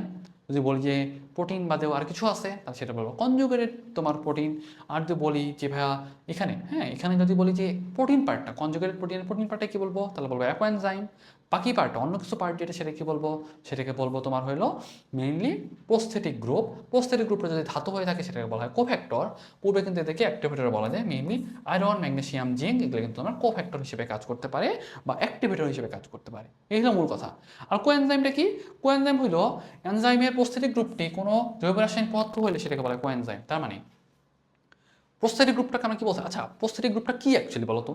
ওই যে কনজুগেটেড প্রোটিন না, মানে মূল কথা প্রোটিনের সাথে যদি অন্য কিছু যুক্ত থাকে সেটাকে আমরা বলি কনজুগেটেড প্রোটিন। কনজুগেটেড প্রোটিনের প্রোটিন পার্টটাকে বলি কি? প্রোটিন পার্টটাকে বলি হলো আমরা মেইনলি অ্যাপোএনজাইম। আর অন্য কিছু পার্ট যেটা, সেটাকে বলা হয় কি? Prosthetic group. প্রস্থেটিক গ্রুপটা যদি ধাতু হয় তাহলে আমরা সেটা কি বলি? সেটাকে আমরা বলি হলো তোমার কোফ্যাক্টর, বা সাপোজ মনে করো আমি যদি বলি বা অ্যাক্টিভেটরও বলা যায়। আর যদি এটা জৈব রাসায়নিক পদার্থ হয় তাহলে সেটা আমরা কি বলবো? সেটা বলবো তোমরা হলো কোএনজাইম। আমি একটু লিখেই দিই, তুমি একটু খেয়াল করো, তাহলে তোমাদের মনে একটু ইজি হবে গোছানোটা। একটু খেয়াল করো, আমি যদি বলি যেমন করে সাপোজ শুধু protein, only protein, only protein, only protein, তাহলে কী হবে বলো তো? সরল প্রোটিন, তাই না? কী হবে? সরল প্রোটিন হবে, সরল প্রোটিন হবে। এখন মনে করো প্রোটিন আছে, তাই না? প্রোটিন আছে, প্রোটিনের সাথে অন্য কিছু আছে, কি আছে? অন্য কিছু আছে, তাহলে কি বলবা? তাহলে বলবো তোমার কনজুগেটেড প্রোটিন। কি বলবা? কনজুগেটেড প্রোটিন, কনজুগেটেড প্রোটিন, ঠিক আছে। এই কনজুগেটেড প্রোটিনের তোমার প্রোটিন পার্টটাকে বলা হয় কি জানো? কনজুগেটেড প্রোটিনের প্রোটিন পার্টটাকে বলা হয় তোমার অ্যাপোএনজাইম। কি বলা হয়? Apoenzyme, apoenzyme. আর এই যে অন্য কিছু পার্ট যেটা, সেটাকে বলা হয় প্রস্থেটিক গ্রুপ। কি বলা হয়? Prosthetic group, prosthetic group. হ্যাঁ, এই প্রস্থেটিক গ্রুপটা যদি ধাতু হয়, হ্যাঁ এই প্রস্থেটিক গ্রুপটা যদি মেটাল বা ধাতু হয়, তাহলে বলবো তোমার হলো কোফ্যাক্টর, হ্যাঁ বা কোফ্যাক্টর। হুম, কোফ্যাক্টর। আর এটা কি বলছিলাম আমরা বলতো? এই জায়গাটা তোমরা একটু দেখে নাও। এই জায়গাটা আমরা বলতেছিলাম হলো মেইনলি কোএনজাইম। তো আমি জিজ্ঞেস করি যে ভাই এই পার্টটাকে আমরা কি বলবো? বা যদি সেটা যদি কোনো জৈব পদার্থ হয়ে থাকে বা অর্গানিক কম্পাউন্ড হয়ে থাকে, তাহলে সেটা আমরা কি বলতেছিলাম? তাহলে বলবো সেটা তোমার কোএনজাইম। Coenzyme, coenzyme. তো আই থিঙ্ক এই ব্যাপারটা অন্তত তোমাদের ক্লিয়ার। তাহলে এই জায়গাটা তোমরা যদি একটু লিখে রাখতে পারো বা যদি মনে রাখতে পারো, তাহলে মোটামুটি তোমাদের এই জায়গা থেকে আর কোথাও কোনো প্রবলেম হওয়ার কথা না। আই থিঙ্ক এই ব্যাপারটা অন্তত তোমাদের ক্লিয়ার করতে পারছি। এখন আসলে যে ব্যাপারটা একটু বলতেছিলাম, এখান থেকে এই ব্যাপারটা তোমাদের আরেকটু জানা দরকার। এখান থেকে দেখো কোএনজাইম, কোএনজাইমের ক্ষেত্রে অনেক অনেক অনেক অনেক ব্যাপার স্যাপার বলা আছে, যে তোমার এফএডি বা এই রিলেটেড ব্যাপারগুলো যেগুলো, সেগুলো আমাদের জন্য খুব একটা ইম্পর্টেন্ট না। তবে এই যে ভিটামিন বি টু মনোফেসফেট যেটা, সেটা থেকে সাধারণত এফএমএন তৈরি হয়, এটা একটু মনে রাখো। আর খুব একটা বাকিগুলো আমাদের দরকার নাই। তবে একটা জিনিস মনে রাখবা, এই কোএনজাইমগুলো না, কোএনজাইমগুলো সাধারণত বেশিরভাগই তোমার ভিটামিন বি ডেরিভেটিভ, হ্যাঁ ভিটামিন বি থেকে তৈরি হয়। মানে কোএনজাইমগুলো বেশিরভাগই ভিটামিন বি থেকে তৈরি হয়। কোথা থেকে তৈরি হয়? ভিটামিন বি থেকে তৈরি হয়। ওকে, তাহলে এই জিনিসটা একটু আইডিয়া রাখাটা তোমাদের জন্য বেটার অপশন। একটু দেখো, আমি যদি একটু সামনে দেখি এনজাইমের কাজের কৌশল কি, এনজাইমটা আসলে কীভাবে কাজ করে জানো? দেখো সাপোজ মনে করো এটা একটা এনজাইম। মনে করো এইটা মনে করো আসলে একটা তোমার সাবস্ট্রেট বলতে একটা বিক্রিয়ক, এটা একটা বিক্রিয়ক, এই দুটো একসাথে যুক্ত হয়। তারপর মনে করো সাপোজ এটা নিজের একটা নতুন পদার্থ তৈরি করে, এটা আলাদা হয়ে বের হয়ে যায়। এটাকে বলা হয় মেইনলি তোমার হলো মানে এনজাইমের কার্যপ্রক্রিয়া। মূল কথা কি জানো? এনজাইমটা হইলো তোমার দুইটা বিক্রিয়ককে একসাথে যুক্ত করে অন্য কিছু একটা উৎপাদ তৈরি করবে, নিজে অপরিবর্তিত থেকে যাবে। সেটাই হলো তোমার মেইনলি কিসের উদাহরণ? সেটা কিন্তু আসলে মেইনলি এনজাইমের কাজ। সেটা কি? এনজাইমের কাজ। এখানে না তোমার বেশ কিছু ব্যাপার আছে। দেখো এখানে ইনডিউসড ফিট বা আনুষঙ্গিক ব্যাপারগুলো আছে, আমাদের জন্য খুব একটা ইম্পর্টেন্ট না, তোমরা চাইলে একবার রিডিং দিতে পারো। তবে আমাদের বেশ কিছু পদার্থ আছে যেগুলা আমাদের কাজটাকে বাধা দেয়, এনজাইমের কাজটাকে বাধা দেয়, সেটা বলা ইনহিবিটর। সেটা কি বলা হয়? ইনহিবিটর বলা হয়। তাহলে জিনিসটা মনে রাখবে, সেটা কি বলা হয়? ইনহিবিটর বলা হয়। এখন আমি তোমাকে যদি জিজ্ঞাসা করি ভাই ইনহিবিটর যেটা, ইনহিবিটরগুলা মানে মেইনলি কী করে? মেইনলি তোমার কী করে জানো? আচ্ছা এখানে আমি একটা ব্যাপার বলি, অ্যালোস্টেরিক সাইট বলে একটা ব্যাপার আছে। দেখো তো, অ্যালোস্টেরিক সাইট বলে একটা ব্যাপার আছে, এই ব্যাপারটা তুমি যদি খেয়াল করো, দেখতেছো এখানে মনে করো সাপোজ বিক্রিয়কটা যুক্ত হয়, এই যেখানে একটা ফাঁকা জায়গা আছে না, এই জায়গাটাতে তোমার ইনহিবিটর যুক্ত হইলে তখন দেখবে কি সে এমন একটা চেঞ্জ করে এই জায়গাতে তোমার বিক্রিয়কটা ঢুকতে পারে না, ঠিক আছে। তার মানে এই অ্যালোস্টেরিক সাইটে তোমার ইনহিবিটরও ঢুকতে পারে, মানে ইনহিবিটরও যুক্ত হতে পারে, অথবা চাইলে তোমার কোফ্যাক্টর বা সাপোজ মনে করো যে বিক্রিয়া বাড়াই দিতে হেল্প করে এরকম টাইপের পদার্থ কিন্তু যুক্ত হতে পারে, তাই না। তার মানে যদি অ্যালোস্টেরিক সাইটে বা অ্যালোস্টেরিক জায়গাটাতে তোমার যদি একটা মানে এমন পদার্থ যদি যুক্ত হয় যে আসলে পুরা ঝামেলা বাধাই দিচ্ছে, তোমার বিক্রিয়কটাকে ওই তোমার বিক্রিয়কের জায়গাটাতে যুক্তই হতে দিচ্ছে না, সেটাকে বলো ইনহিবিটর। হ্যাঁ, তাহলে দেখো ওই কথাটাই বলছে, যেই দেখো এদের আকার আকৃতি কাজ সহজ মানে সহজেই পরিবর্তনশীল হতে পারে, এই ধরনের এনজাইমকে বলা হয় অ্যালোস্টেরিক এনজাইম। তার মানে সহজ কথা হলো কিছু কিছু এনজাইমে একাধিক সাব ইউনিট থাকে, সেই সাব ইউনিটগুলোকে আমরা কিন্তু অ্যালোস্টেরিক এনজাইম বলতে পারি। অ্যালোস্টেরিক এনজাইমের কার্যকারিতা নিয়ন্ত্রণ করে কি ইফেক্টর নামক একটা বিশেষ মানে তোমার অণু। এটা যদি তোমার হলো মানে যদি এমন টাইপের কিছু পদার্থ হয় যেটা তোমার মানে উৎপাদটা বাড়াই দিচ্ছে বা কার্যকারিতাটা বাড়াই দিচ্ছে, এরকম হইতে পারে। আবার এমন হইতে পারে যারা মানে কার্যকারিতাটা কমাই দিচ্ছে, এরকম কিন্তু হইতে পারে। তো এই ব্যাপারটা মনে রাখবা, যারা কার্যকারিতা কমাই দিবে তাদেরকে কিন্তু আমরা বলবো ইনহিবিটর। এখান থেকে আমাদের জন্য বেশি ইম্পর্টেন্ট কি জানো, এনজাইমের শ্রেণীবিন্যাস যেটা সেটা। এনজাইমের শ্রেণীবিন্যাসের মধ্যে একটা জিনিস আমাদের জন্য বেশি জিজ্ঞাসা করবে যে এনজাইমের উদাহরণ নয় কোনটি, বা এনজাইমের ক্লাসিফিকেশনের মধ্যে কোনটি নয়, বা এনজাইমের শ্রেণীবিন্যাসের মধ্যে কোনটি থাকে না, এই টাইপের কিন্তু কোশ্চেনগুলো করে। দেখো সরল এনজাইম, যে এনজাইমটা শুধুমাত্র প্রোটিন দিয়ে গঠিত সেটা কি বলবা, সরল এনজাইম বলবো, যেমন সুক্রেস, অক্সিডেস, এগুলো কিন্তু আমাদের সরল এনজাইম। আর যেগুলো মনে করো সাপোজ প্রোটিনের সাথে অন্য কিছু একটা যুক্ত থাকে, সেটাকে বলা হয় যৌগিক এনজাইম বা কনজুগেটেড এনজাইম।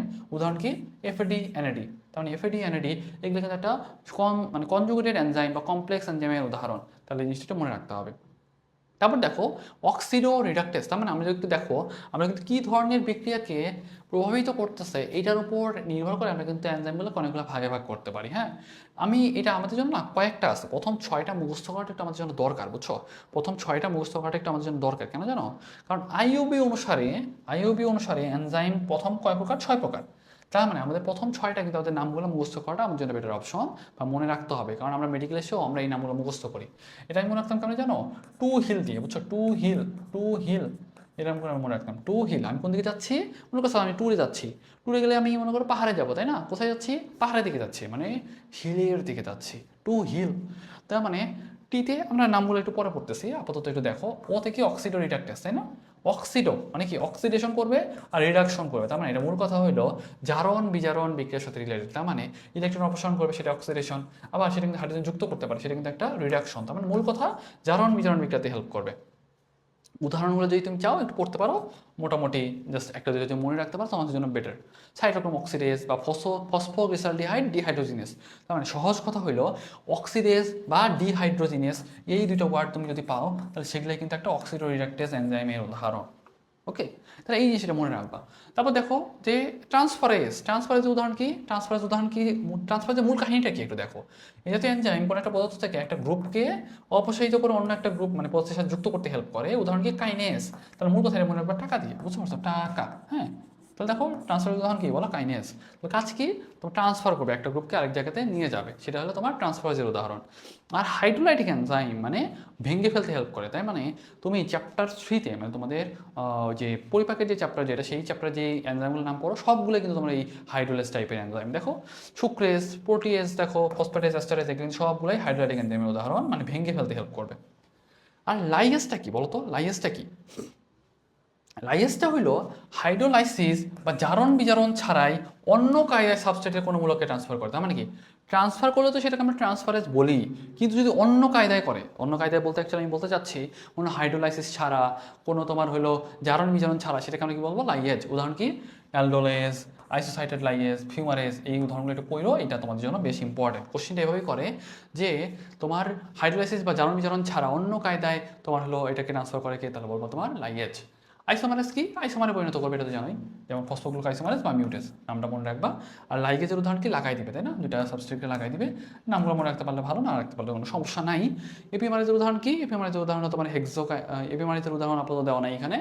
ফসফোরাইলেজের উদাহরণ তোমার হেক্সোকাইনেস, মনে রাখতে চাইলে রাখতে পারো। তবে আমাদের জন্য যেটা দরকার প্রথম 6টা হলো আইইউপি অনুসারে এনজাইমের উদাহরণ। তো কোশ্চেনটা করবে আইইউপি অনুসারে এনজাইম নয় কোনটি, আইইউপি অনুসারে এনজাইম নয় কোনটি, এভাবে কিন্তু কোশ্চেন করতে পারে, অহরহ আসে, সেই জন্য এই জায়গাটা আমাদের খেয়াল রাখতে হবে। তারপর দেখো এই জিনিসটা আমাদের জন্য একটু ইম্পর্টেন্ট, কত ডিগ্রি টেম্পারেচার তাপমাত্রা এটা আসলে ভালো কাজ করে? 35-40 টেম্পারেচার, এটা কিন্তু আমাদের অপটিমাম টেম্পারেচার।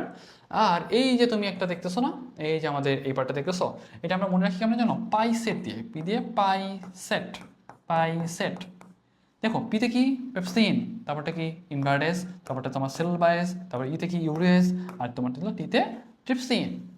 তুমি আগে এটা দিয়ে তুমি এটা চারটা মিলাও কোনটার পর কোনটা, তারপরে কিন্তু তুমি বাকি অ্যান্সার এমনিই করতে পারবা। 2, 4.5, 5, 7, 8, ওকে। তাহলে আমরা কি বললাম? পাই সেট। তাহলে তাহলে প্রথমটা কি? প্রথমটা হলো পেপসিন, তারপরে ইনভার্টেস, সেলোবায়েস, তারপর তোমার ইউরিয়াস, এবং পরটা হলো তোমার ট্রিপসিন। 2, 4.5, 5, 7, 8। তাহলে এটা পারবা। পানিটা তোমার মোটামুটি পারো। ধাতুর ক্ষেত্রে দেখো কোনটা কোনটা বাড়ায় দেয় আর কোনটা কোনটা কমায় দেয়, এটা তোমরা মনে রাখবা। এটা এই দুইটা তোমার বাড়ায় দেয়, এই দুটো কমায় দেয়, ওকে। সামনে চলে আসো। এই ব্যাপারগুলো একটু তোমার একটু রিডিং দিও, এই ব্যাপারগুলো একটু রিডিং দিও, তোমার জন্য মোটামুটি ইজি হয়ে যাবে, ওকে। মূল কথা, সাবস্ট্রেটের পরিমাণ বাড়লে কিন্তু এনজাইম ভালো কাজ করতে পারবে, আবার যদি উৎপাদ বেড়ে যায় তখন কিন্তু এনজাইম ভালো কাজ করতে পারবে না। আবার দেখো যে তুমি যদি এনজাইমের ঘনত্ব বাড়ায় দাও তাহলে কিন্তু আবার বেশি বেশি কাজ করবে। তাহলে এই ব্যাপারগুলোই বলা আছে। আর বেশ কিছু তোমার ইনহিবিটরের কথা বলা আছে যেগুলো তোমার মানে কার্যকারিতাটা কমায় দেয়, এই ব্যাপারগুলো একটু তোমরা আইডিয়া রাখতে পারো। তবে আমাদের জন্য বেশি দরকার হলো এনজাইমের উদাহরণ ভিত্তিক কাজগুলো। দেখো সেলুলেস কি করে বলতো? আমাদের সেলুলোজকে হাইড্রোলাইসিস করে আমাদের কিন্তু বিটা ডি গ্লুকোজ তৈরি করে, তাই না? কি দিয়ে কি আমরা জানি যে সেলুলোজ যেটা সেটা কিন্তু আমাদের বিটা ডি গ্লুকোজের পলিমার, তাই না? বিটা ডি গ্লুকোজের পলিমার। এবং সেলুলোজের সাথে কিন্তু আয়োডিন বিক্রিয়া দিলে কোনো কালার দেয় না, তাই না? এটা কিন্তু অলরেডি পড়াইছিলাম আমরা। কাজ কি? কফি প্রক্রিয়াতে হেল্প করে, পেপার অ্যান্ড পাল্প শিল্পে ইউজ হয়, ওয়াশিং, এটা লন্ড্রি ডিটারজেন্টে ইউজ করে।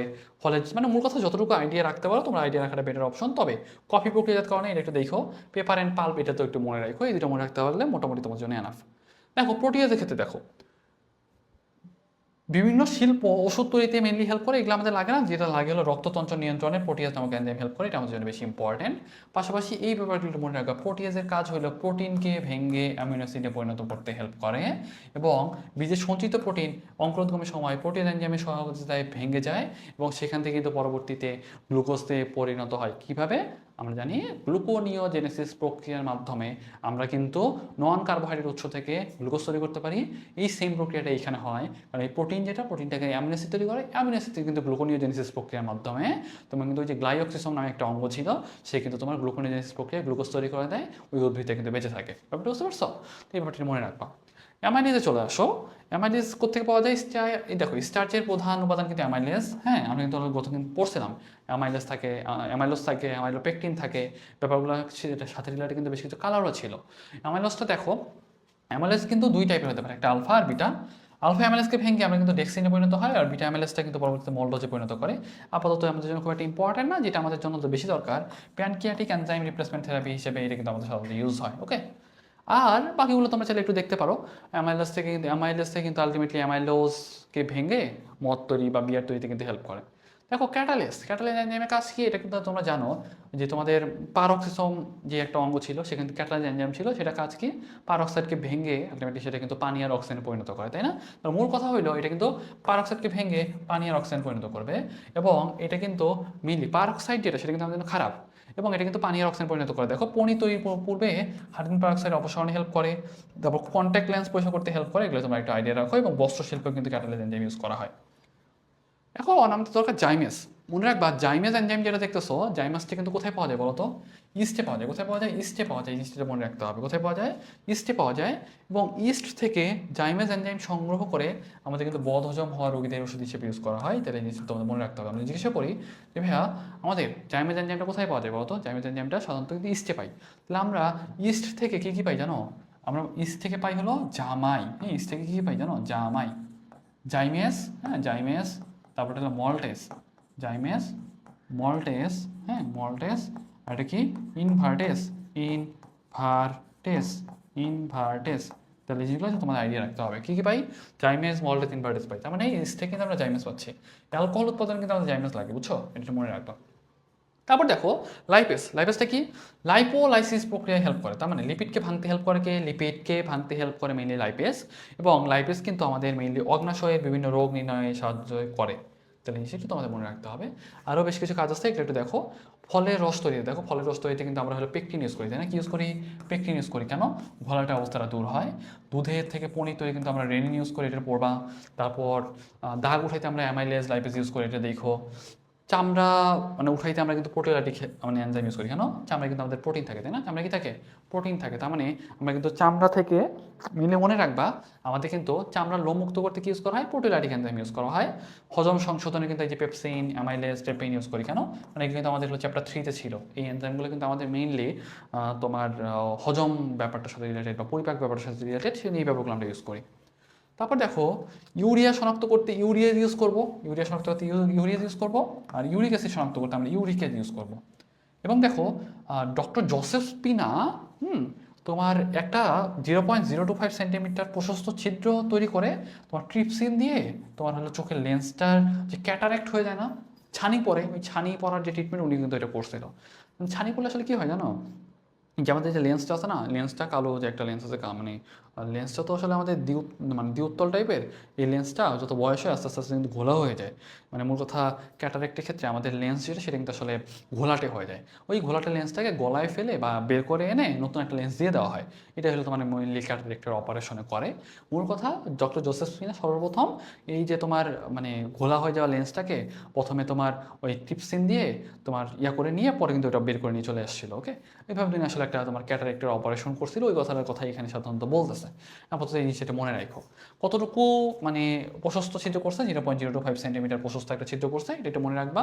পাশাপাশি দেখো চিকিৎসায় এনজাইমের ব্যবহার, এখানে অনেক কথাবার্তা বলা, এটা একটু দেখবা। ডায়াবেটিস রক্তে মানে দেখো ডায়াবেটিস রোগীদের মানে শর্করা পরিমাণ কত সেটা গ্লুকোজের, সেটার জন্য আমরা গ্লুকোজ অক্সিডেজ আর পার অক্সিডেজ এনজাইম সাধারণত ইউজ করি। কি ইউজ করি? গ্লুকোজ অক্সিডেজ আর পার অক্সিডেজ এনজাইম ইউজ করি। আর উচ্চ রক্তচাপ নিয়ন্ত্রণে আমরা কিন্তু প্রোটিওলাইটিক এনজাইম ইউজ করি, এটা মনে রাখবা।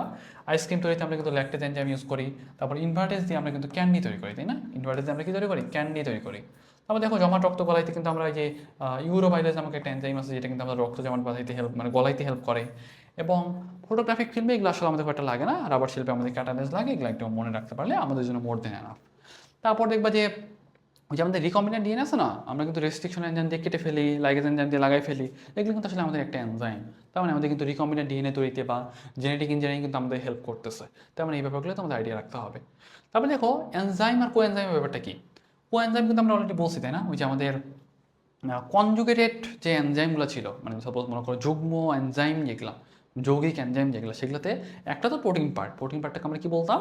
অ্যাপো এনজাইম বলতাম। আর অপ্রোটিন পার্টটাকে আমরা কি বলতেছিলাম? তো বলছিলাম কো এনজাইম বলতেছিলাম।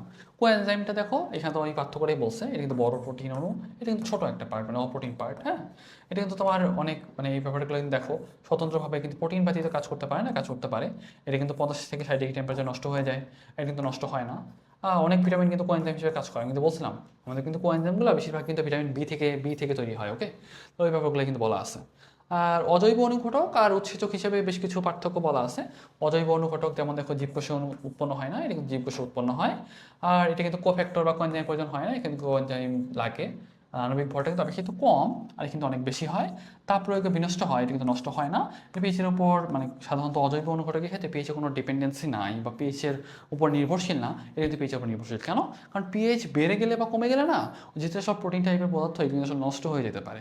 সেই জন্য জাস্ট একটা জিনিস মনে রাখবা, আমাদের প্রোটিন বলো এনজাইম বলো সেগুলো কিন্তু প্রত্যেকটারই একটা কিন্তু নির্দিষ্ট অপটিমাম টেম্পারেচার আছে ও একটা অপটিমাম পিএইচ আছে। কারণ এই টেম্পারেচার বা এই পিএইচের নিচে বা কম বেশি উপরে নিচে চলে গেলে দেখবো কি ওই জিনিসটা আর বা আগের মতো ওই স্ট্রাকচারটা ধরে রাখতে পারে না। কেন ধরে রাখতে পারে না?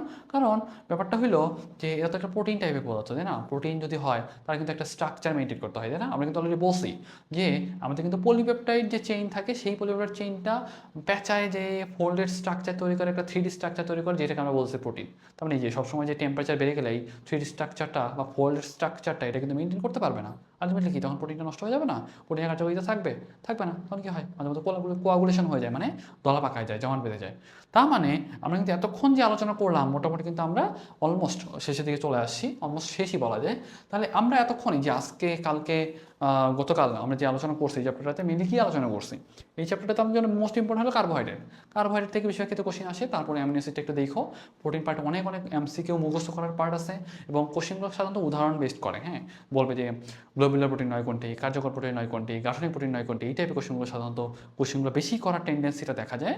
পাশাপাশি লিপিডের ক্ষেত্রেও বেশ কিছু কোশ্চেন আছে, যেমন তোমার হলো লিপোপ্রোটিন বা তোমার গ্লাইকোলিপিড কোথায় পাওয়া যায়, সালফোলিপিড কোথায় পাওয়া যায়, আর এনজাইমের যে উদাহরণগুলো আছে এগুলো কিন্তু বেশি ইম্পর্টেন্ট কোশ্চেন। হ্যাঁ, যেমন দেখো যে আমাদের লাইপেজ, যেটা এই যে অগ্নাশয়ে ক্ষেত্রে ব্যাপারটা বলছিলাম, তারপর মনে করো যে অ্যামাইলেজের কথা বলছিলাম, এই যে তারপর ডক্টর জোসেফ স্পিনার কথা বলা হলো, এই ব্যাপারগুলো কিন্তু আমার জন্য মোস্ট ইম্পর্টেন্ট। তার মানে আমাদের এই ব্যাপারগুলো কিন্তু আমাদের একটু হলেও আইডিয়া রাখতে হবে। ওকে, তো আমাকে একটু কাইন্ডলি জানাও যে তোমরা সব কিছু বুঝতে পারছো কিনা, তাহলে আমরা মোটামুটি ক্লাসটা শেষের দিকে যেতে পারি। আমাকে একটু জানাও তো সব কিছু বুঝতে পারছো? আচ্ছা, ওকে, আই থিঙ্ক তোমাদের মোটামুটি যতটুকু পড়াইছি বুঝতে পারছো। তাহলে আমাদের কিন্তু আজকে থেকে অলমোস্ট কয়টা ক্লাস গেল আমাদের? আমরা কিন্তু 8টা ক্লাস অলরেডি নিয়ে ফেলছি। তোমাদের কিন্তু জুলজির 5টা চ্যাপ্টার অ্যান্ড বোটানি কিন্তু একটা চ্যাপ্টার শেষ অলরেডি, 6টা চ্যাপ্টার শেষ, আমাদের কিন্তু আর 4টা চ্যাপ্টার বাকি।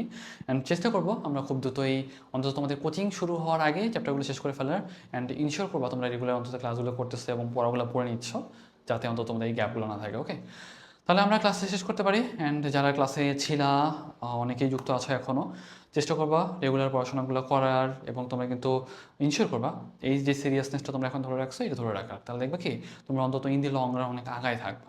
দেখো, কোচিংয়ে ক্লাস শুরু হওয়ার আগে অলরেডি তোমরা যদি 10টা চ্যাপ্টার শেষ করে যেতে পারো, এটা কিন্তু তোমাদের বলতে গেলে একটা বড় বেনিফিট, যে তোমরা কিন্তু অনেকটা আগায় থাকতেছো। কোচিং কিন্তু এর থেকে বেশি ভালো পড়াবে না, কোচিং আর এর থেকে অনেক কম পড়াবে। আমি তো অনেক ডিটেলসও পড়াইছি, তাই না? কোচিং থেকে যে বলবে কি এটা পড়ে নিও, ওইটা পড়ে নিও, এটা একটু ওইটা জিনিস, ওইটা একটা নিজের মতো পারবা, এটা তোমরা এটা বাদ দিলাম, এটা তোমরা একটু পড়ে নিও, এভাবে তোমরা পার করে যাবে। এভাবে কিন্তু আসলে পার হয় না সব কিছু, বুঝছো? তোমাদের আসলে যত ডিটেলসে পড়াইছি, তোমরা কোচিংয়ে ক্লাস শুরু হইলে বুঝতে পারবা যে এত ডিটেলস আসলে কেউ পড়ায় না। তারপর যতটুকু পড়াইছি এটুকু অন্তত ইনশিওর করো যে তোমরা আয়ত্ত করতে পারতেছো, অ্যান্ড ইনশিওর করতেছো যে রেগুলার পড়াগুলো পড়তেছো। অ্যান্ড হোপফুলি এইটুকু যদি অন্তত ইনশিওর করতে পারো, তাহলে তোমরা আশা করি ভালো একটা রেজাল্ট করতে পারবা। And best of luck. আমরা আজকে তাহলে ক্লাসটা শেষ করি। থ্যাংক ইউ ভাইয়া, আসসালামু আলাইকুম।